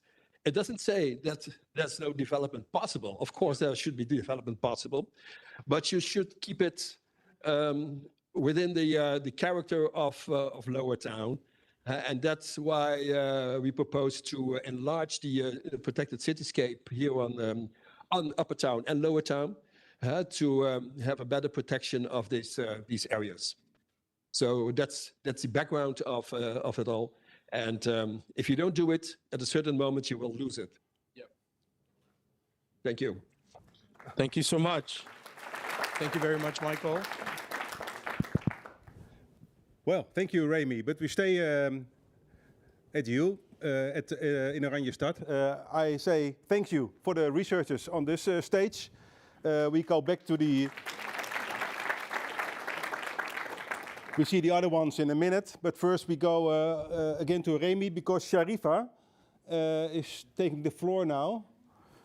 And she is the director of the Saba Archaeological Center Foundation and the Saba Heritage Center. And she tells us more about the biography of Saba. So Sharifa, it's up to you.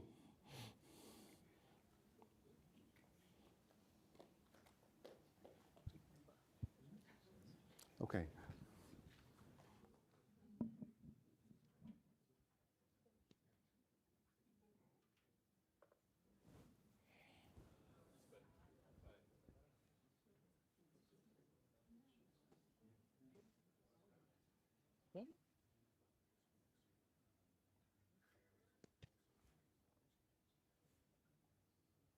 Can you guys hear me? Lovely.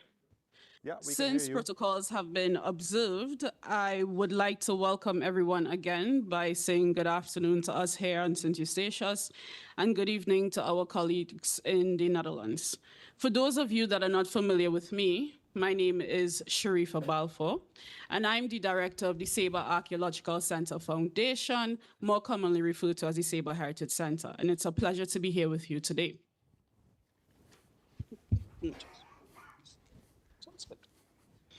Okay. Yeah.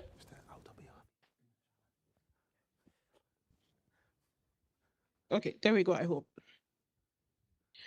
So today we formally launch the landscape biographies of Saba and St. Eustatius. This is not simply the presentation of a research publication. It is the establishment of an evidence-based framework for understanding how our islands develop socially, economically, environmentally, and culturally over time. For Saba, this document is significant because it formally records what we have always known, that our landscape and our community evolved together. Sorry. Measuring just approximately 5 square miles, Saba is geographically small but historically complex. Our topography determines settlement patterns, limited arable land shape agricultural practices, isolation influenced trade routes and migration, exposure to extreme weather conditions influence architecture and community cooperation. These are not abstract ideas. They are structural realities that have shaped governance, livelihoods, and social organizations on the island. The landscape biography documents these relationships systematically. It connects geology, ecology, settlement history, infrastructure, development, maritime activity, and community adaptation into one coherent narrative. This coherence is important because policy without context is short-sighted. Planning without history risks irreversible damage. Development without understanding leads to cultural erosion. This document gives policymakers, planners, educators, and future leaders a grounded reference point. When the Cultural Heritage Agency of the Netherlands approached the Saba Archaeological Center Foundation to serve as the connecting point between the researchers of the RCA and the people of Saba, I agreed on one condition. The work must be done with the community and not merely about the community. Small Caribbean islands have a long history of external research extraction. Knowledge leaves, reports are written, theses are published, yet the communities that supply the information rarely see or have access to the final product in an accessible form. That model is no longer acceptable. For this biography, local historians were consulted, elders were interviewed, private family archives were reviewed, oral histories were recorded and integrated, community feedback was taken seriously. That process matters as much as the publication itself. Because documentation that excludes lived experience is incomplete. The landscape biography reflects both academic rigor and local knowledge. That balance strengthens its credibility and its usefulness. The publication matters now because we are operating in a period of significant transition. Climate pressures are increasing, infrastructure development is expanding, land use demands are intensifying, and population dynamics are shifting. In such a context, islands such as Saba require informed planning. The landscape biography provides access to historical land use patterns, settlement evolution, environmental adaptation strategies, cultural landscape markers, archaeological context, maritime and economic development history. This is foundational material for spatial planning, monument protection, environmental policy, tourism strategy, education curricula, and cultural programming. It strengthens institutional memory, and institutional memory protects continuity. This publication is not an isolated achievement. It is part of a deliberate strengthening of heritage governance on Saba. Since becoming director of SABAC in July 2023, I have focused on positioning the Saba Archaeological Center Foundation to build durable systems centered on the protection and dissemination of Saba's heritage, history, and culture. In 2024, the Community Development and Culture Department, together with SABAC, applied for funding through the FARA Implementation Agenda for the redevelopment of Saba's cultural policy. This policy establishes strategic priorities, defines safeguarding mechanisms, and clarifies institutional roles and responsibilities. Today, I am pleased to announce that we have completed Saba's cultural policy and it will be launched publicly in March 2026. In partnership with the Culture and Spatial Development Departments of the Public Entity of Saba and the Saba Conservation Foundation, we have established a working group to map and document existing monuments in preparation for the development of a Saba Monuments Ordinance and the installation of an official Monuments Council.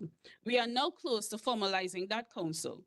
These steps mark a structural shift from informal recognition to regulated protection. As we focus on growth, sustainability, and capacity building at SABAC, we secured funding through the Mondrian Fund, Caribbean Heritage Employee Fund, for 3 professional heritage positions: an oral historian and researcher, an education officer, and an archaeologist that we applied for in collaboration with St. Eustatius. These positions ensure that experience remain on the islands. They reduce dependence on short-term volunteers and visiting consultants. They allow us to work toward making these roles permanent, thereby building institutional continuity. In 2024, SABAC secured a grant of 500,000 euros from the Netherlands Bank to develop programming and awareness initiatives focused on the history and legacy of slavery. In 2025, we launched a series of public programs to educate Sabans about this history. A significant portion of these funds will be used for the construction of a new heritage center in collaboration with the Queen Wilhelmina Library and the Saba Archives. To maintain strong regional and international relationships, SABAC actively participates in the Dutch Caribbean Heritage Platform, so does St. Eustatius, the UNESCO Intangible Cultural Heritage Working Group, the Dutch Caribbean Digital Heritage Platform, the Museums Association of the Caribbean, and the International Association of Caribbean Archaeologists. These networks ensure that SABA contributes to regional and international dialogue rather than operating in isolation. In April 2025, SABAC participated in the exhibition Above Ground Level, 25 Years of Archaeological Finds at the National Museum of Antiquities in Leiden. In November 2025, SABA, St. Eustatius, and Bonaire were invited to participate in Ruvensdagen in Rotterdam, where we shared both achievements and challenges experienced in the Caribbean part of the kingdom. We also participated in the Digital Heritage Network Conference, where I presented our plans for the digitization of SABA's built heritage to assist in preservation efforts amid increasing climate-related challenges. These conversations matter. Visibility matters. Representation matters. Heritage protection is not confined to archives. SABAC supports a robust calendar of public programming and participates in Emancipation Day celebrations, SABA Day celebrations, Black History Month celebrations, and Cultural Awareness Week initiatives leading up to SABA Day every year. We are currently completing a canon of Saban history and culture with interns from Redrun Academy to ensure accessible educational materials for schools on Saba. We also have an intern collecting oral histories connected to what will become Saba's first 5 officially designated monuments. In collaboration with the Saba Conservation Foundation, we are doing interpretive signage along historic trails, recognizing that these routes are part of Saba's historical infrastructure. In partnership with Leiden University, we conducted research into safeguarding Saba lace with the aim of preserving this unique craftsmanship as a living cultural practice. The launch of this landscape biography signals institutional maturity. It demonstrates that Saba is documenting its past responsibly, integrating research into governance, building professional capacity, engaging regionally, protecting community knowledge. This is not symbolic heritage. This is structured heritage management, and that distinction matters. Going forward, the responsibility lies with us, with policymakers to use this document, with planners to consult it, with educators to integrate it, with institutions to protect what it identifies, with the community to remain engaged. Documentation alone does not protect heritage. Application does. The landscape biography provides the foundation. Implementation will determine its impact. Today, we formally recognize that Saba's development cannot be separated from its landscape. We recognize that safeguarding heritage is not optional. It is essential to sustainable growth. And we reaffirm that this work being done not for external and we affirm that this work is being done not for external recognition, but for long-term sustainability and identity of our community. So thank you to all the partners, contributors, researchers, elders, community members who made this publication possible. A special thank you to project leader Gertrude Dubois for setting a respectful tone for this project, and to every single member of the research team for listening and for seeking guidance when necessary. I appreciated the opportunity to review and provide input on each chapter throughout the process. This is not an endpoint, it is infrastructure for the future. Thank you.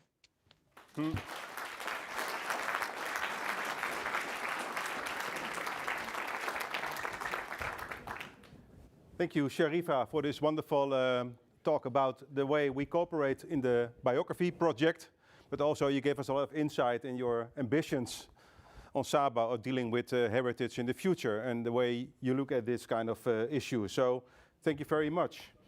Then we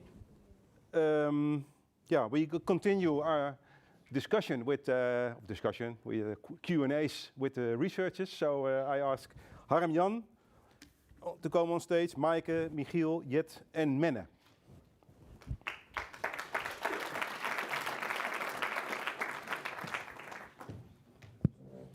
Does this work? Yeah, I believe so. Okay, we start off with jou, Harmjan. With you, Harmjan. You are our specialist. Yeah, it's not on the screen. You are. So I introduce you a little bit. Our specialist on geology, on soils, on physical geography, things like that. So that's why you contributed to this 2 books. My question for you is: Saba's geology is completely different from the European Netherlands, of course. What do you find most surprising or spectacular to learn? And I know you did. Yeah, thank you, Henk. Yeah, for me, as being a lowland geologist, as I would like to call myself now, there's a lot of surprises when it comes to the volcanoes that we actually studied for this project, because that's what both islands are. They're volcanoes, and you're right. It's kind of the opposite. Here we have deposits from cold ice ages, from rivers, from permafrost, very cold circumstances, and over there it's a bit hot, not just because of its volcanoes, but also because of its climates. And another thing that's totally different is, I don't like it when people say the Netherlands is flat. But when you compare the Netherlands, the European part of the Netherlands, to Saba, of course, you have very steep and relatively flat, so to say. So when I started off this project as a geographer, as a geologist, the first thing that you actually do is look at maps and look at aerial photographs, soil maps, geological maps, and try to get grips on the island and integrate the maps in my head. How do the units match? Where are the volcanoes? What kind of soils do they have? What's the hydrology there? How do people live there? But that was kind of hard, because I was looking from upside down all the time on the maps, and I couldn't just figure it out how the pieces fit together. But when I looked at these beautiful oblique views from, for example, Eustatius, like what we see in the beginning, the slides. No, not this one. But when you look from the side, you actually see much more, and that's of course because Saba is quite steep. So you have to look from upside down, but also from the sides, and then you see the hills, then you see the erosion gullies, then you see where people used to live. When you match it with archaeological sites, and things start to make sense a lot more. So that's what I brought here from this as a researcher, one of these things. And also again, like for Caribbean part of the Netherlands, but also here, the relevance of the soil and water systems for your landscape, and how people used it in the past and how we're going to use it in the future, is implemented in our policies.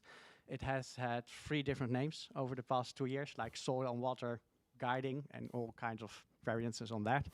And what we try to implement on that is also the historic situation. So how did people live with soil and water systems? Because, it has been said before, people knew very well how their landscape worked. What kind of erosion you had. The terraces were mentioned as an example, also the erosion in the gullies. People knew how their landscape, how erosion processes, how that worked, but sometimes we forgot a bit about that. So I think it's really important to put all these elements together in an integrated way for any kind of policies, whether it's heritage or infrastructure. Okay. Yeah, thank you very much.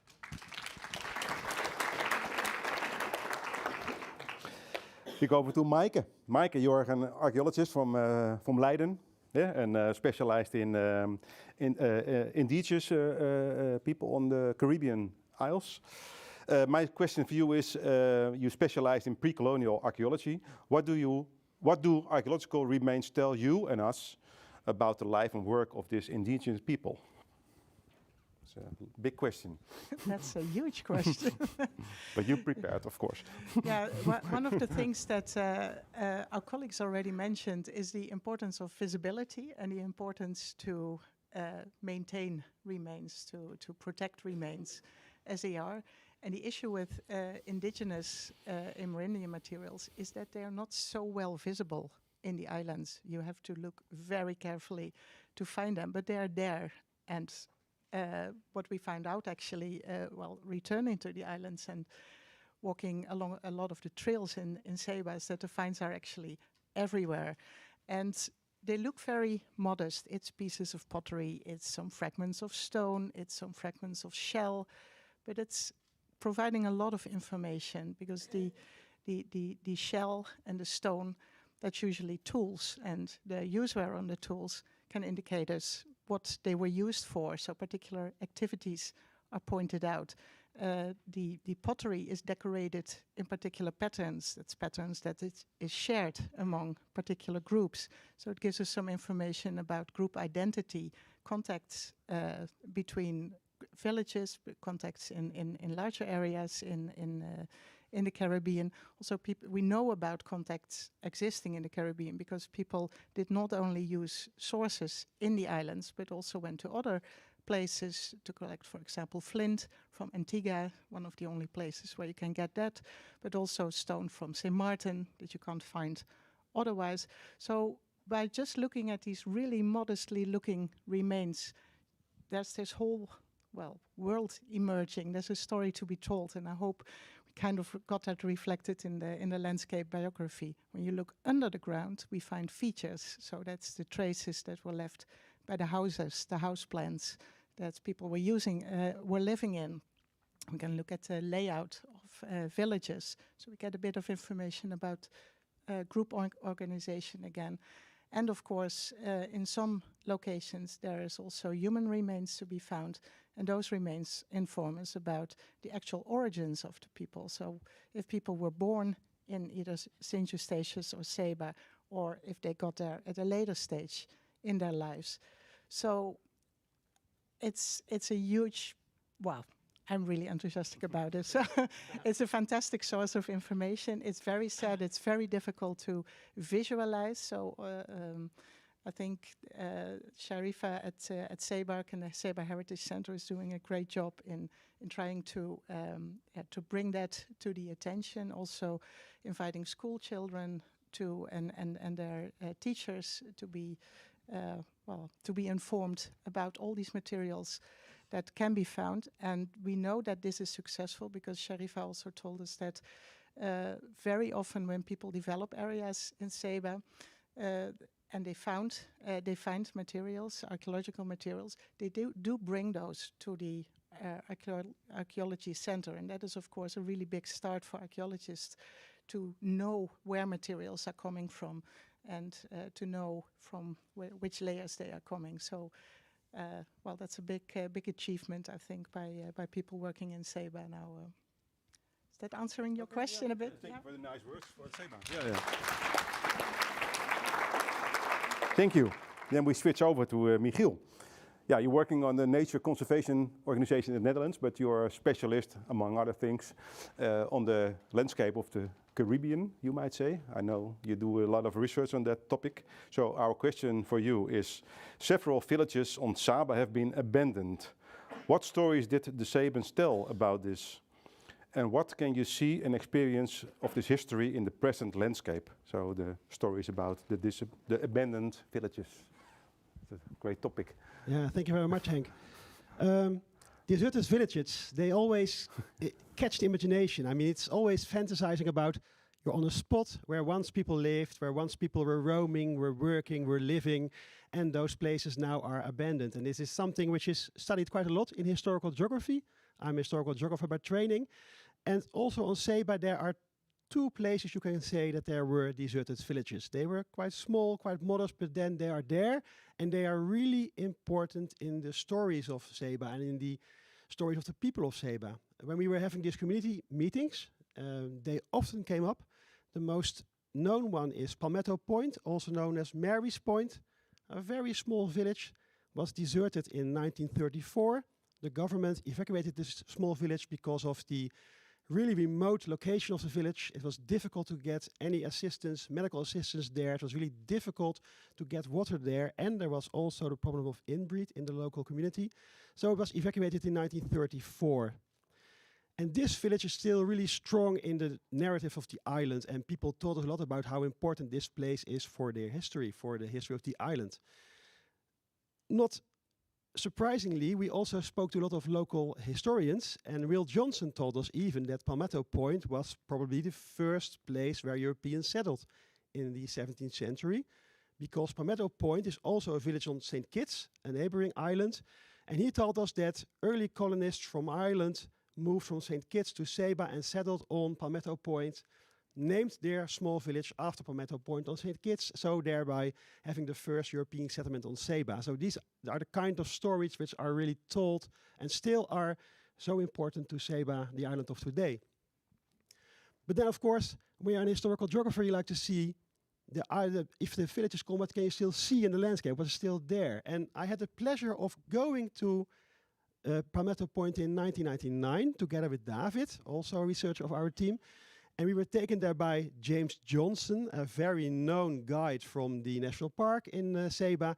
And he took us there with his machete knife, and we had to go through very old pathways and worked our way through this lush vegetation. And there we went to this Palmetto Point village, and we saw foundations, remains of terraces, old fruit trees still standing there, sherds of European pottery on the floor there, clay pipe fragments, and sometimes cisterns as well. But it was really a very strenuous hours walk to get there and to see these ruins and to experience that there were still remnants of this village there. My surprise was, visiting last year together with the group, there was now a restoration project carried out in the years 2014, 2018, and there was intense archaeological research done by Ryan Asperson on this site. So we now know quite a lot about the circumstances people lived here in the 19th, 18th and 20th century. So by restoring the remains of this village and by restoring the old trails and footpath going to this village, it's now possible for everybody with a bit of a good condition to go there and to see this remnants itself. There are panels there as well telling about the life on this now deserted villages, Palmetto Point and Middle Island. So we can now go there and see how it was for yourself and discover these ruins. It's important to note, however, from an historical geographer's perspective, these deserted villages are more or less frozen in time. Because they were abandoned in the 30s, you can still see the scale of living, the scale of the houses, the terraces, the pathways. They are all preserved here in the original state, and they also give a glimpse of how large part of the Saban landscape would have looked like in the 18th, 19th, 20th century, as the still existing settlements, like the bottom, windward side, they are still growing and developing, and there are different time layers there. These deserted villages of Palmetto Point and Middle Island still give a glimpse of the earlier development of Saba. So they are also really important for the study of the Saban landscape from a historical geographer point of view. Okay, thank you very much. Okay, we are thrilled to see it, of course, now. Thank you very much. Okay, yet we go into the intangible heritage, because that's your specialism. During your fieldwork, you spoke with many Sabans about the heritage and life. Can you explain what they told you and the importance of intangible heritage for the meaning of their island life? Yes, thank you very much. Well, perhaps first I should clear up a little bit what intangible cultural heritage is, because many people don't understand it. I look at these mills, windmills, all the time. The windmills is cultural heritage, but the man or the woman who make the mills work is intangible cultural heritage. Their knowledge, lively tradition, life, culture. That is what I was looking at, and therefore, perhaps more than my colleagues, I was very much dependent on what people on the island told me what is their heritage. So the chapter is really based on their knowledge, and therefore is only also a first stepping stone in a longer process. So, but what many people that were so kind to speak with me, they almost all stressed that their living heritage was very, very important to them. It defines who you are, one woman told me. It shapes your identity. And that is not so difficult to understand, because it is how and why we celebrate. On Saba, it's a carnival with feathers or with a costume you make yourself. It's Emancipation Day that commemorates the abolition of slavery in 1863. It's Saba Day, which is celebration of Caribbean island cultures. It is what you drink and how you prepare your drink. It's bush tea. It's Saba spice, that nice rum spiced up with local spices that we really is a pleasure to drink. It's what you eat and how you prepare it. It's Saba pot, with its ingredients of cabbage and potato and goats, all from the islands. You might see on one of the pictures the emblem of Saba, which includes a potato and a cabbage to show you the importance of it. So it's what you make as well. It's crafts like Saba lace, which was very important, say from 1870, because the women on Saba very often were the ones who had to keep the family together, had to make money because the men were out on the sea, and with the lace and how they sold it by mail to or by post to American other women, they could make a lot of money and could make the house economy still running. So it's a long tradition, it's still alive, it's now more for pleasure, but it's also valuable to keep up this bond with the past. So it gives color, form, and meaning to life on the islands. It creates a sense of belonging. That's what many people told me. But, of course, it's important to realize it's by no means a static thing. Saba and Eustatius as well are small populations. That means that migrants have an enormous impact, but also, for example, people that come, but also people that leave. Either they migrate for education or for work, but also people who pass away. I think we saw the last steel drum player in an old people's home on Saba, and when he is out, there is no replacement. So that might mean that one person can make the survival or the disappearance of a whole musical tradition. And of course, there are larger processes as well. It was already mentioned, climate change, biodiversity loss. And also that are processes that people feel on small islands, of course. They feel more vulnerable, perhaps, and they realize the sense to be more self-sufficient. And on that terrain, especially intangible cultural heritage can play a very important role. We already looked at the water systems, but also there are many more aspects in which Sabanese brought to the fore that they think they should go back to the old ways where there's more local farming and not that dependence on importing food from overseas, which is vulnerable. So there's a back garden project being set up, and the women who are in charge of that told us that it's very important for the youth to speak to the old persons who are knowledgeable about the soil and about the vegetables that they can grow, and not Google everything up like the youth is doing now. So having said that, this is, of course, the responsibility of the Saba people, but what we all our whole team, I think, so, and Sharifa also mentioned that it is very important to stimulate that, to have knowledge, to have human capacity and also financial capacity to not only document all these traditions, but also, as is the modern definition of the task of the museum, that they should be a platform for discussion, for exchange of ideas. And I think that is a very important role that the heritage foundations, the museums, but also the schools. We were very impressed by Olga Miranda Simons, who is partly a volunteer but also a teacher, who did a very nice project with her school, Culture in a Box, where she discussed with school children what is important to them, what is culture they want to keep and why. And I think these discussions are invaluable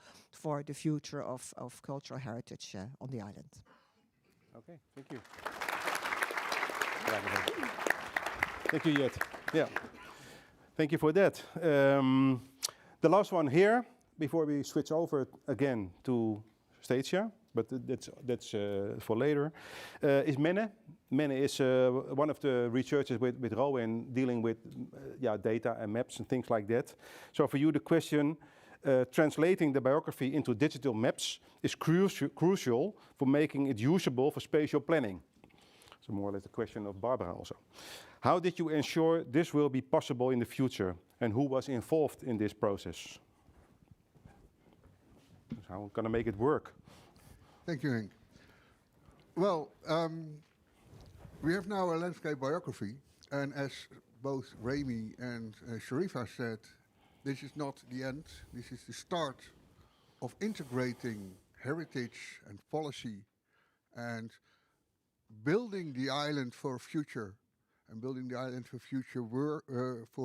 future use in a way that people can recognize their surroundings, their stories, their histories, their being. And the landscape biography gives an overview of the knowledge of the past and the present, of how the island has become as it is. We have made maps in these landscape biographies, mapping all these activities, all these things like the plantation landscape, like the historical trails, whatnot. These maps will be visible for everyone in a viewer that will be presented later. These viewers can be used also as an underlay. So the maps can be used in processes, design processes, both in spatial planning as, for instance, for landscape designers or hydrologists thinking out how to use the gully systems again or the cistern systems again. But these maps are based on a lot of data. And these maps will become available for everybody in some kind of a web service that you can use in your own design programs. But the data we have is structured in a way that people can use it and can add to it. And it should be made available in the same way as all kinds of spatial data in European Netherlands is available by, for instance, the National Georegister and publieke dienstverlening op kaart, that you can use all these data sets and combine both the geological, historical, but also historical map and archival data, combined with all the data sets that are until now only within the heads of the people on the islands, things like names of places, toponyms on the island, stories of places and what happened there. Those kind of information is also now become digital available. And well, via the normal routes as we have in European Netherlands, they should be made available there. And they could be also as a set brought to the islands for everyone who wants to use them. And we have spoken with spatial planners and also nature conservation that say, we need those data, and if you can provide them, then we can use it in our daily practice. And we would really like that and provide them with these very valuable information. Okay. Yeah. Okay, thank you very much. You can step back. One of the researchers who couldn't make it today is Stacey McDonald. She did the nature part of the biography because, well, of course you have nature and culture, but it is very connected to each other here, but mainly, very specially on the islands over there. But she made a short film with her iPhone, I guess, and I think we have it present, I hope. Yeah. So that's her answer. Yes. So in Saba, nature is always central, right? It's dominant. The moment we arrived on Saba, whether it's by boat or by plane, the first thing you see is just a vast amount of nature, which is of course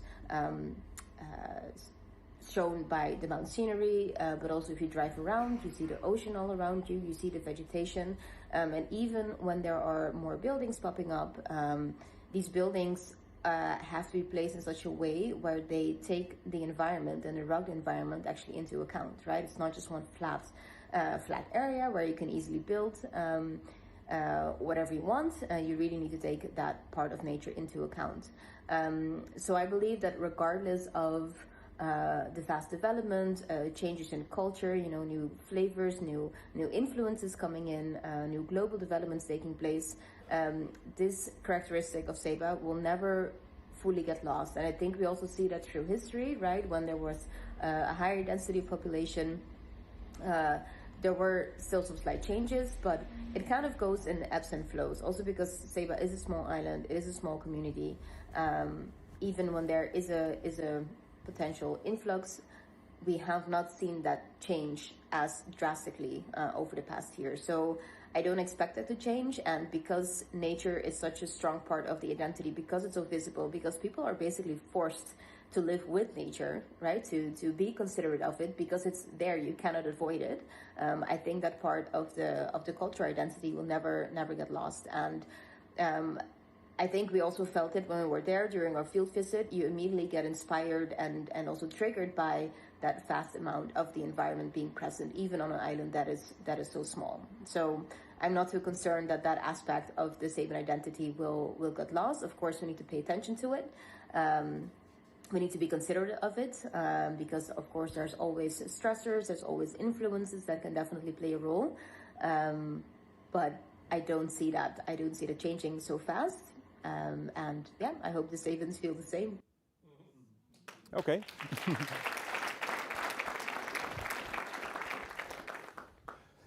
Okay.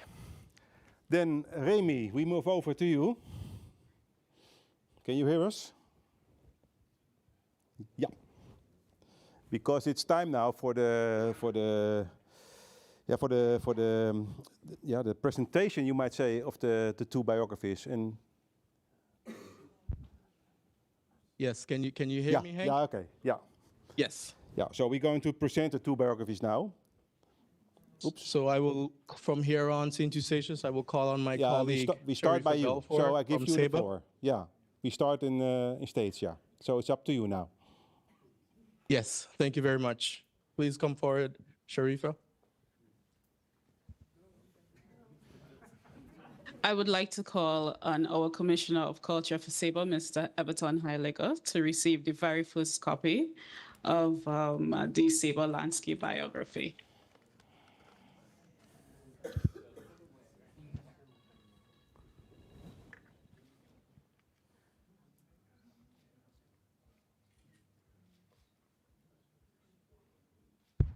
I would then like to call, she's taking pictures, I would then like to call our Deputy Island Secretary, Ms. Michelle Van Duit, to collect the second copy.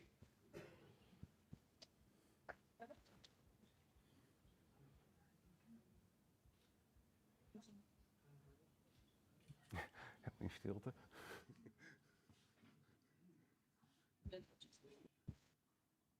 And I would like to call our Education and Culture Policy Advisor, Mr. Shagan Martin, on behalf of the Community Development and Culture Department, to also receive a copy.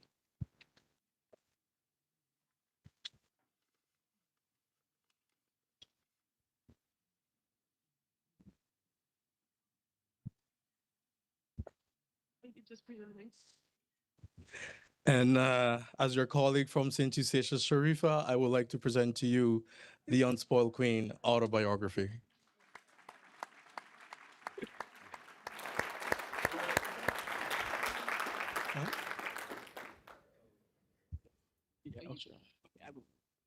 You present. Okay. Thank you very much. At this time, on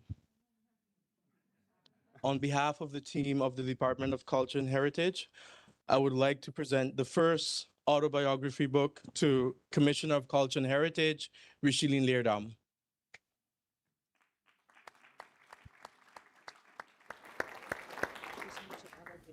I want to give a speech, but then no. Why you guys?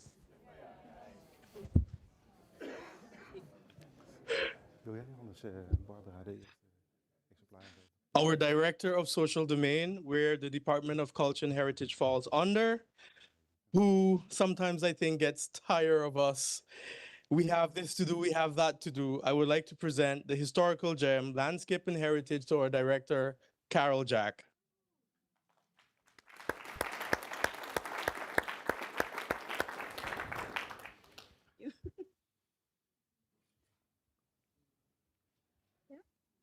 Thank you.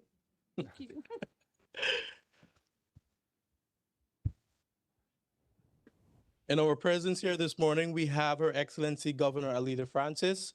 Governor Francis was the one who was instrumental on setting up the Cultural Heritage Center, the Heritage House, years ago, before it would actually have a team or anyone working inside of it.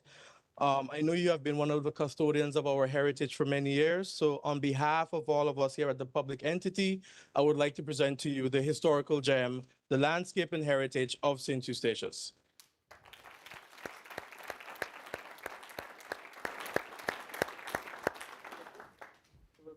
Thank you. Thank you. Would you like to say something, Governor Francis? And also Commissioner Leerdam. Commissioner Leerdam, please join me. I want to say today that I'm extremely proud for the moment we have arrived at. And I think I want to thank you too, especially Michael Newton, for the mention of Statia 100 years ago, acknowledging the importance of cultural heritage preservation.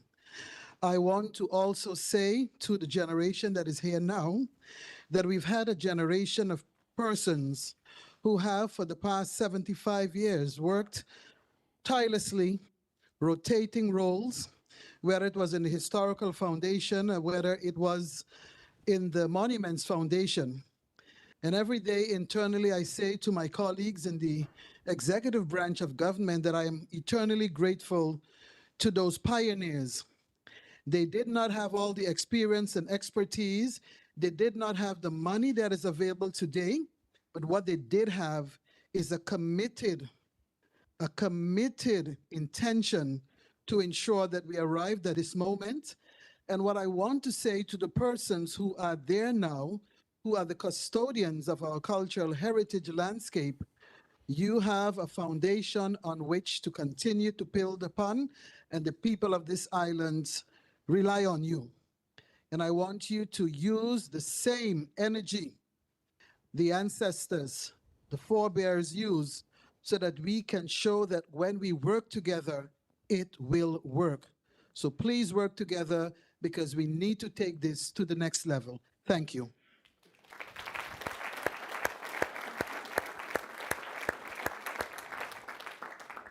Thank you so much. Good afternoon and good evening. I'm happy to be here today, actually honored to be here today, because this is a very big milestone for St. Eustatius. They say nothing never happened before its time, and I'm starting to believe more and more that it's a true saying. Statia now is at its most pivotal development times. And I'm so happy, as Sharifa said, we have now a guideline where we know how to develop our island. This will not be a book for the shelf, Mr. Richardson. It will be a book that we will use as our guide. I would like to extend my greatness and my gratitude to you, Mr. Richardson. I think we have been for years, as I grew up, I came back home, where we had a fight between cultural heritage and development. What stays and what goes? And as you said, we only have one station. We're now developing our master plan for tourism. Again, it comes in an ideal time because we're saying cultural heritage is our focus. Ecotourism is our focus. And now we have a guideline to help us achieve that. Thank you for all the work that you've done, Director. Thank you very much for your support. It can always count on you. Thank you so much. And these are the pillars that have us standing here today. I'm not negating the others as well, but we are here today because of these pillars. So thank you so much for all that you do, and I appreciate it. And I'm honored. I think this is my most favorite aspect of my career as commissioner, so I'm happy I can be standing here to experience this with you and with everyone. Thank you to RCE as well, and the support from the Dutch government. Thank you. Thank you very much, Commissioner. Thank you. Hank and our colleagues in Amersfoort, I think it's time to go back to you guys to also present your book on your side. Yeah, thank you, Remy. We do. So I asked Suzanne. We changed the plans. Suzanne, our general director, will do the next part of the program. Okay. Well. Yeah. I'll get it out. You must have it here. Yeah. Well, it's quite an honor to please please, Barbara, join us at the stage, because Henk asked me if I could hand it over to our former Director General of Culture and Media in our ministry, and nowadays Director General of Kingdom Relations. So it will be in good hands. Since 2 weeks. Okay. Thank you, Suzanne. Can I say a few words?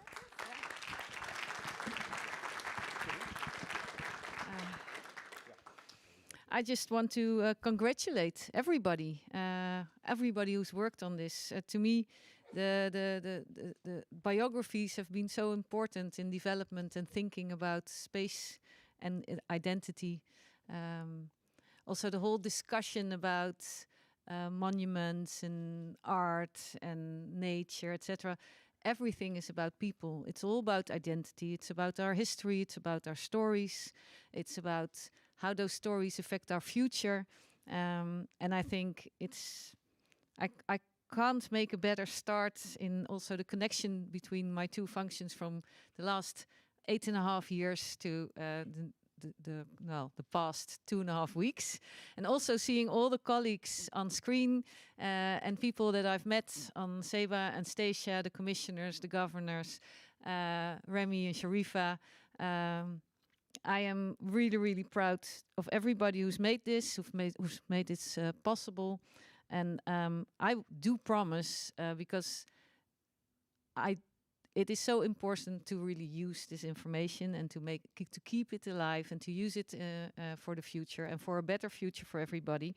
That I will be incredibly irritating to all my colleagues in The Hague on this topic, on the importance of heritage, on the importance of culture, on the connections between history, between nature, and between people and our future. So thank you, thank you, thank you. Yeah.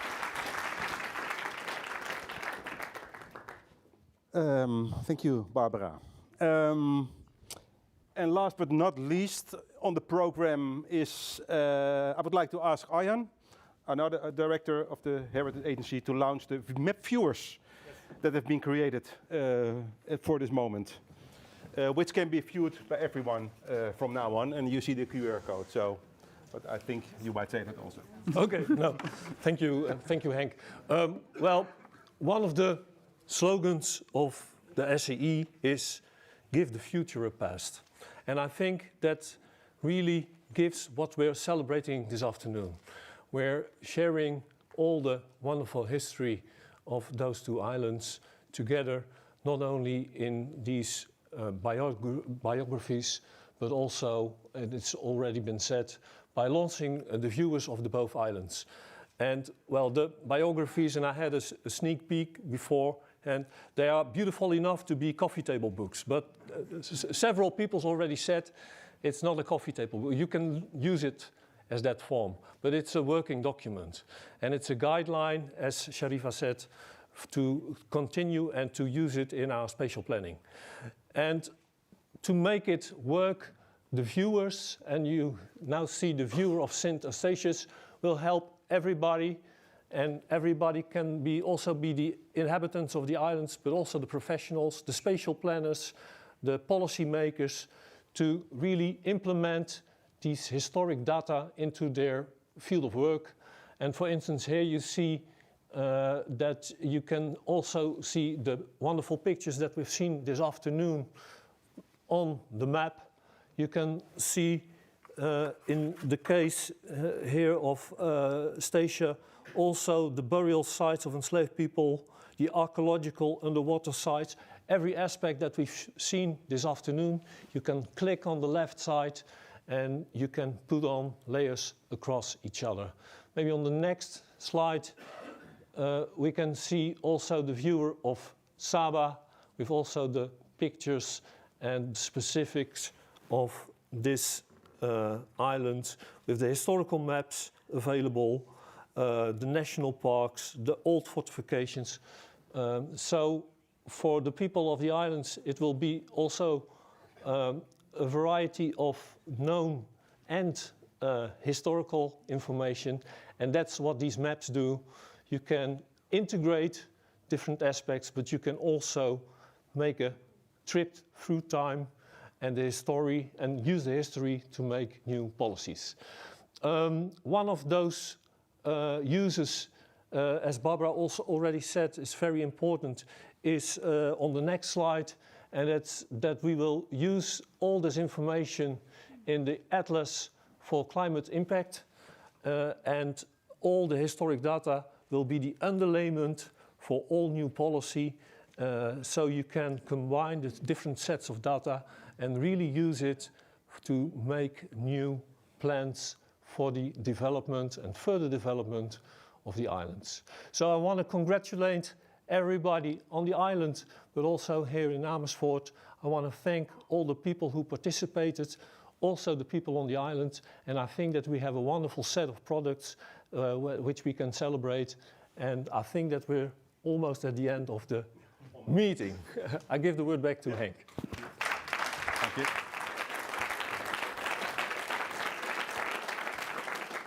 Yeah, the last thing between this and the dinner or the lunch are the questions in my program. So I don't know if there are any questions from the people who viewed this conference online. And I should see them on my screen here, if the technique works. And maybe you can help us with the microphone, Gert-Jan. Heb jij een microfoon in? Ja. Okay. Well, we start with questions for here. It's a question for Gert-Jan. Sorry. Johan van Lange die vraagt, are there any major questions you couldn't answer with the research for the landscape biography, but that you would have liked to address for those already preparing for a sequel? So did we... Well, good question. There are, of course, a lot of themes that we would have liked to have added to the landscape biography, but I think one of the most important things is, especially for Statia, but also for Saba, of course, the history of slavery. I think one of the hard things is that you find the remains in the landscape of the plantation houses, for example, but almost no remains of the smaller houses where the enslaved people used to live in. And also personal stories of enslaved people are very hard to find. So I think that's one of the most things that I would really have wanted to have a place in both biographies, but there's just no data available, almost no data available. So that's one of the things that I think maybe can be added in the next volume, who knows, but for now it's just not available. Yeah. Thank you. Before I forgot it, I want to thank Dian Jansen, for making the web viewers, of course. So he was not on the chair, but he did a great job. I have some questions, but they are for you, Remy. I have some questions from Amersfoort, from the online people, but it's for Remy or Michael on Statia. Boris van Meurs says, very impressive project. I was wondering what kind of measures can be taken to protect heritage at risk. And can you take inspiration from this heritage itself in how to approach this? Can local knowledge be, for example, help? So, maybe for you or for Michael, Remy. I think we should share the question between Michael and I. So from a local perspective, being the heritage inspector here on the island, there are a lot of measures that, of course, we can take. But what is important is that we do this with a lot of care. So, for example, when we think of heritage, oftentimes we see it as something that is immovable. Here on St. Eustatius, because of climate change, a lot of our fortifications, for example, when I started my role as heritage inspector 3 years ago, we had about 22 fortifications. 3 years later, we are down to 19.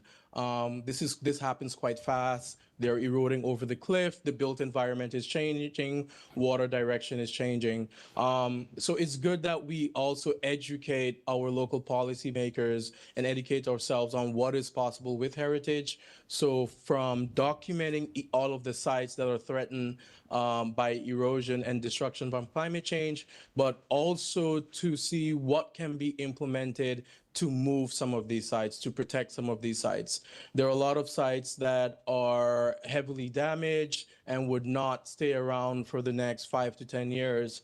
What can we do to protect these sites? Can we document them in such a way that they can be moved? Another issue we have here when it comes to heritage sites as well is the many cemeteries that are located all over the entire island, from the enslaved, but also from former plantation owners, very ornate granite graves that are in the yards now of residential homes, etc.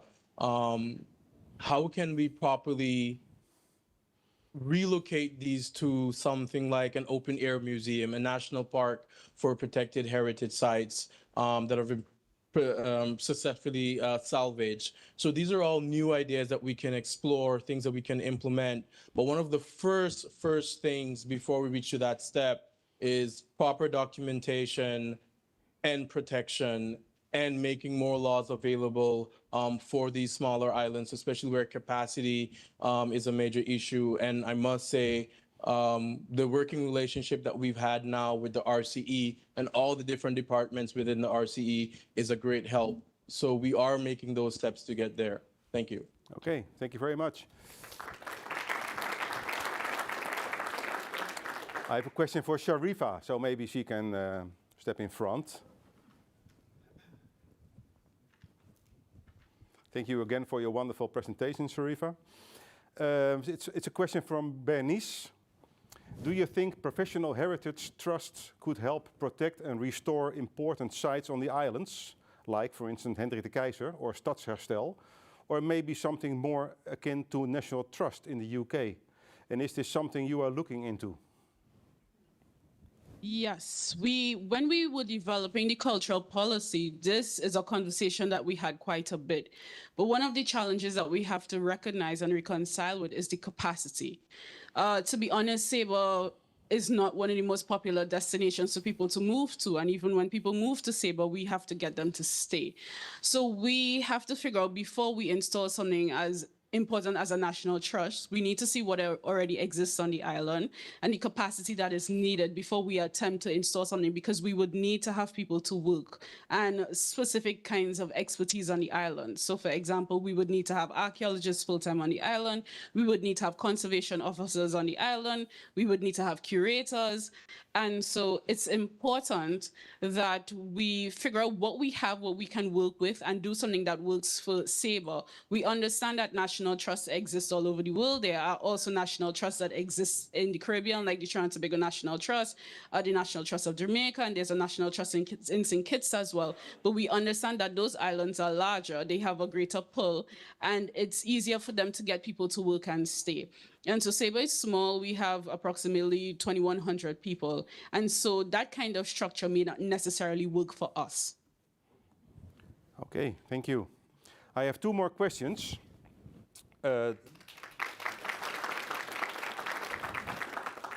First for Michael on stage. So, Michael, seeing the stones, that's a question from Hans Martinez.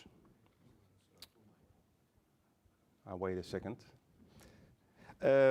Seeing the stones of the buildings shown on the many nice photographs, I think this is natural stone.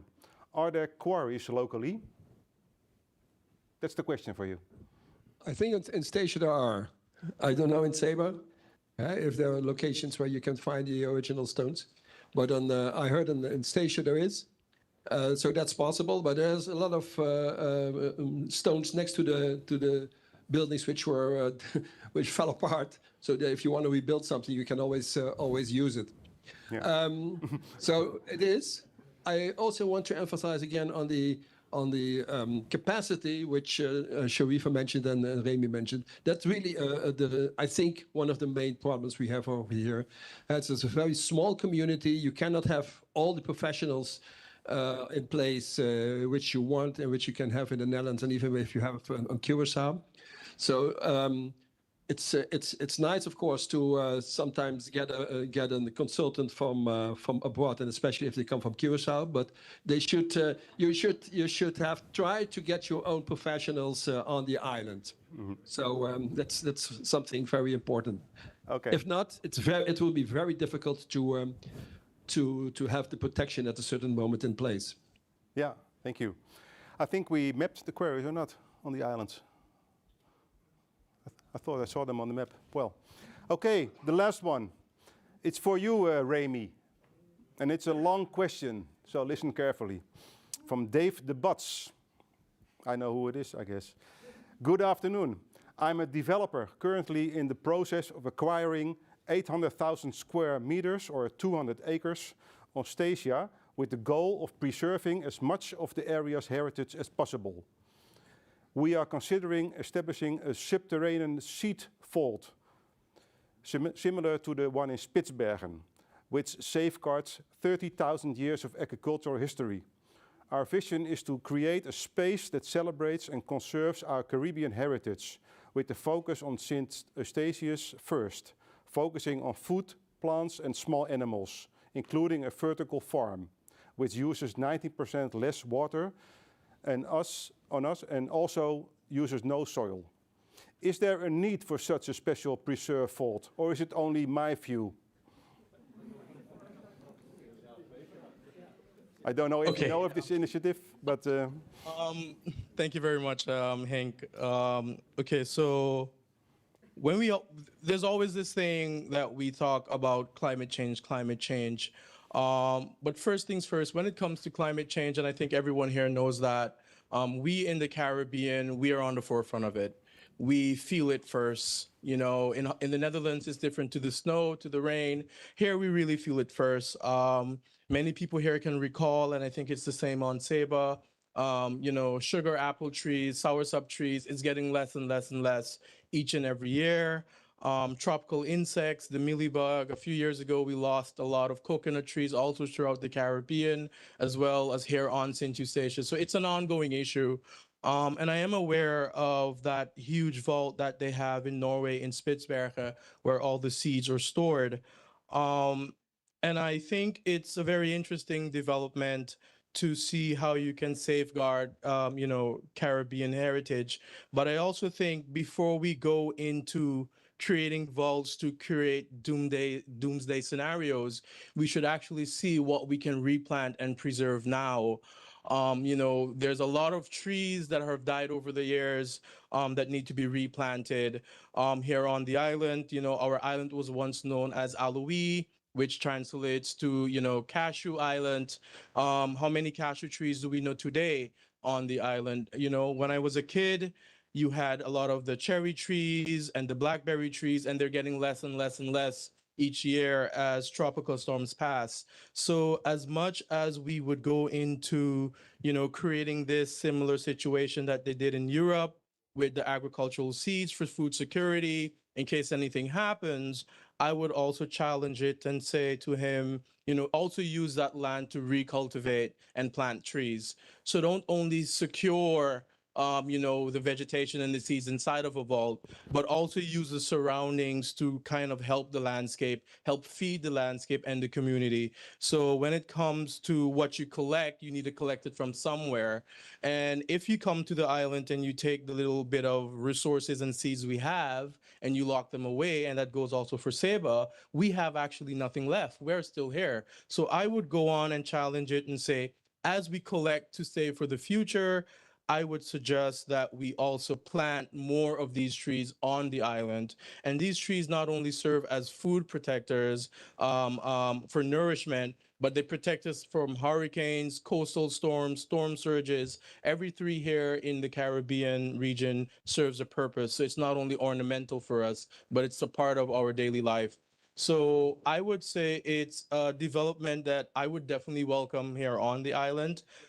Space-wise, I will have to think about bringing in the RCE to do that good cultural heritage assessment to make sure we don't disturb, you know, anything below the ground.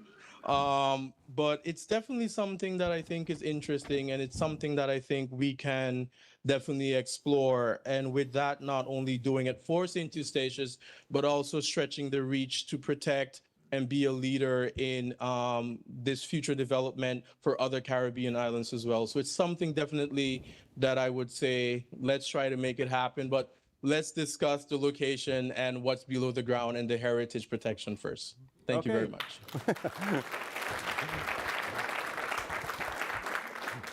I hope Dave the Butts is still watching us, and I think he's very glad with your answer, Remy. Thank you very much. Maybe here, 1 or 2 questions before we close our session in Amersfoort. By the way, Henk, there are 1 or 2 questions over on there. our side as Yeah? well in you the start, Remy. crowd. You start. We have 10 more minutes, so. Thank you. Very short question. One of the researchers said the information was a scarcity, but it doesn't mean absence, and you have to find a different way to get to the information. I would like to know for Stacia, what method was used in order to obtain that information. Thank you. It was Rowan. Oh, okay. Oh, what a luxury. Okay, thank you. Yeah, that was me. And I think, so I explained a little bit about the method, and it goes a little bit too far for today to go into too much detail. But basically what we did is that there's a lot of historical information available for Stacia. We focused mainly on the spatial side of things, so the historical maps. But you can imagine that historical maps are not always accurate or not always complete, and also the historical sources in general have some gaps or are illustrative, for example. They have not always the goal to inform, but do have some crucial information stored there sometimes. So basically what we did with the regression mapping I briefly touched upon is we connected those to features in the spatial features on the island. We started at the present day and then worked our way backwards to see if we could make these current spatial features to past spatial features and go further back into the past and combine those with those historical sources. That would be hopefully a little bit an answer to your question. I hope so. Thank you very much. Henk, also there was one more question from the community. They wanted to know how can we get extra books, more books, physical books to the islands. Okay. We get in contact later on that, I guess, Remy. I don't know if we have an answer now at this moment. Yeah? It works out, I promise you. Niemand here? Nobody? Yeah?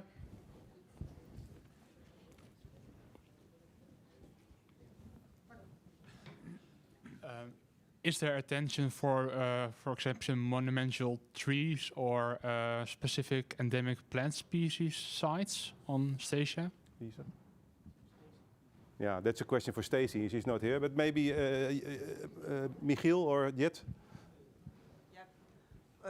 Oh yeah, sorry.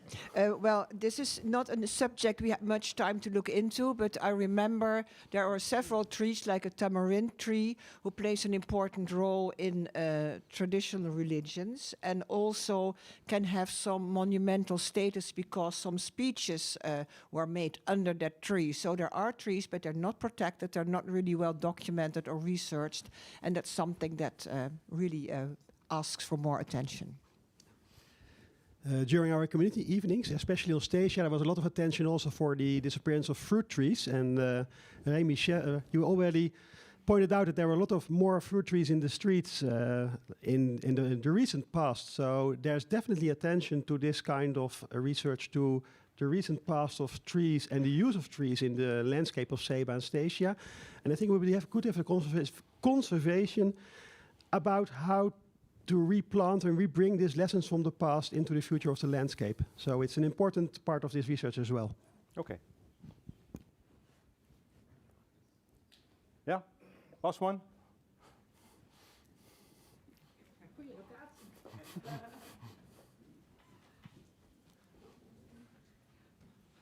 So thank you. I have a question for Remy and his colleagues.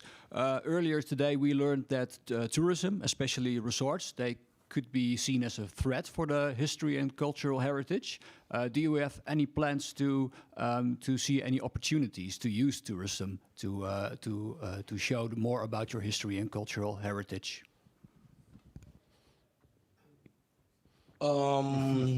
So when it's on a large scale, of course, it's speaking for St. Eustatius at least.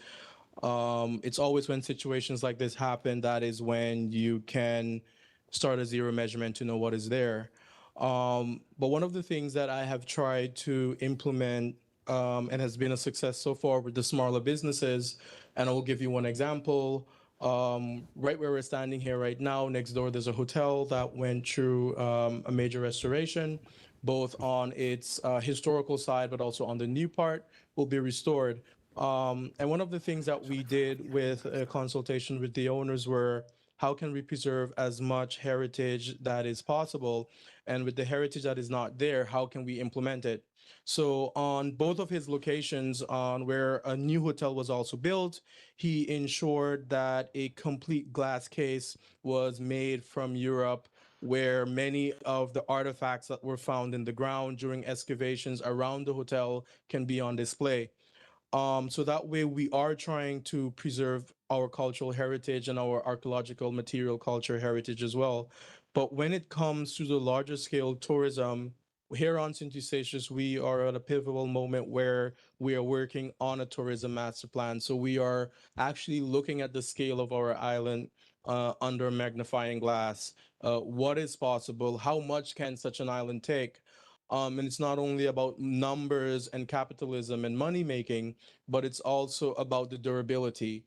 You know, at the end of the day, when we create a entire landscape that is catered for visitors and tourism, the world has shown us when calamities happen outside of our region, that's when the tourism stops. So at the same time, we have to make sure that we develop now a landscape that can take both periods of prosperity, but what do we do when there's a hurricane or a natural disaster somewhere else that limits airlift or water transport to places like St. Eustatius? So we are really carefully curating a plan and trying to implement as much as possible, especially seeing what took place at that example that was giving at the resort, even though it was, you know, there's a site there to remember those that were buried there. We are very cautious and taking these examples very serious here on St. Eustatius. I think together also with our Commissioner of Culture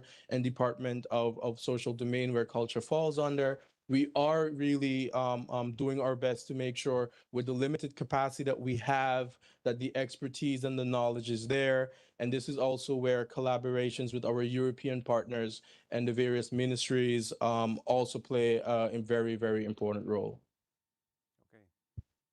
So from the Sabon perspective, tourism is also very important for us, but we are also very mindful, just as Remy said, Saba is also developing its tourism master plan. And we've had many discussions about how do we cater to tourists, but how do we preserve what makes Saba Saba? So for example, Saba is in the process of developing its new harbor, and I think most people know this by now. And in that process, there were two very important historical cannons in the location where this harbor is being built. And what we were able to do was to remove those cannons to a new dive site, because hiking and diving are two of the main pulls to Saba for adventurers.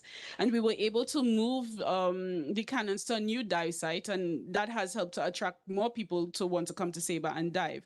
Saba is not in any way, shape, or form going to entertain conversations about mass tourism, because we are the Unspoiled Queen and we would like to remain as such. But I think there are incremental things that we will do to ensure that when visitors come to our island, they experience the Saba that we experience and not the Saba that they want to experience. Okay.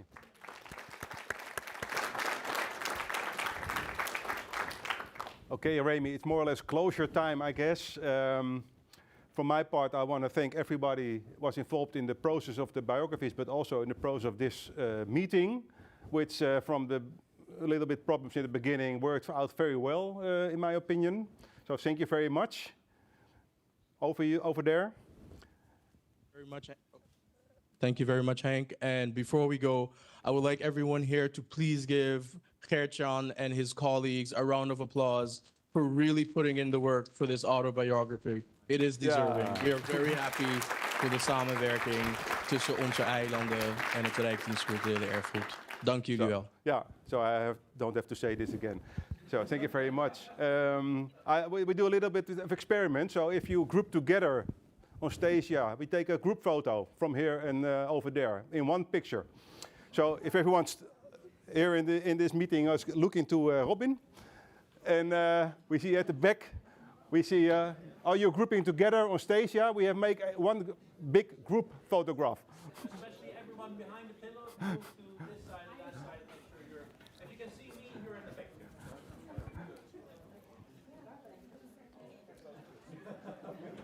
Oh, ze gaan allemaal zitten. Ja. Okay, and can you wave like this? Okay. Say Johnny Cake. Thank you. Okay, thank you very much. Thank you, Remy. You have to go to lunch. We go to dinner. And we see each other another time. Thank you very much, everyone. Thank you very much, Raymond, for the technique. Okay. And have a nice dinner.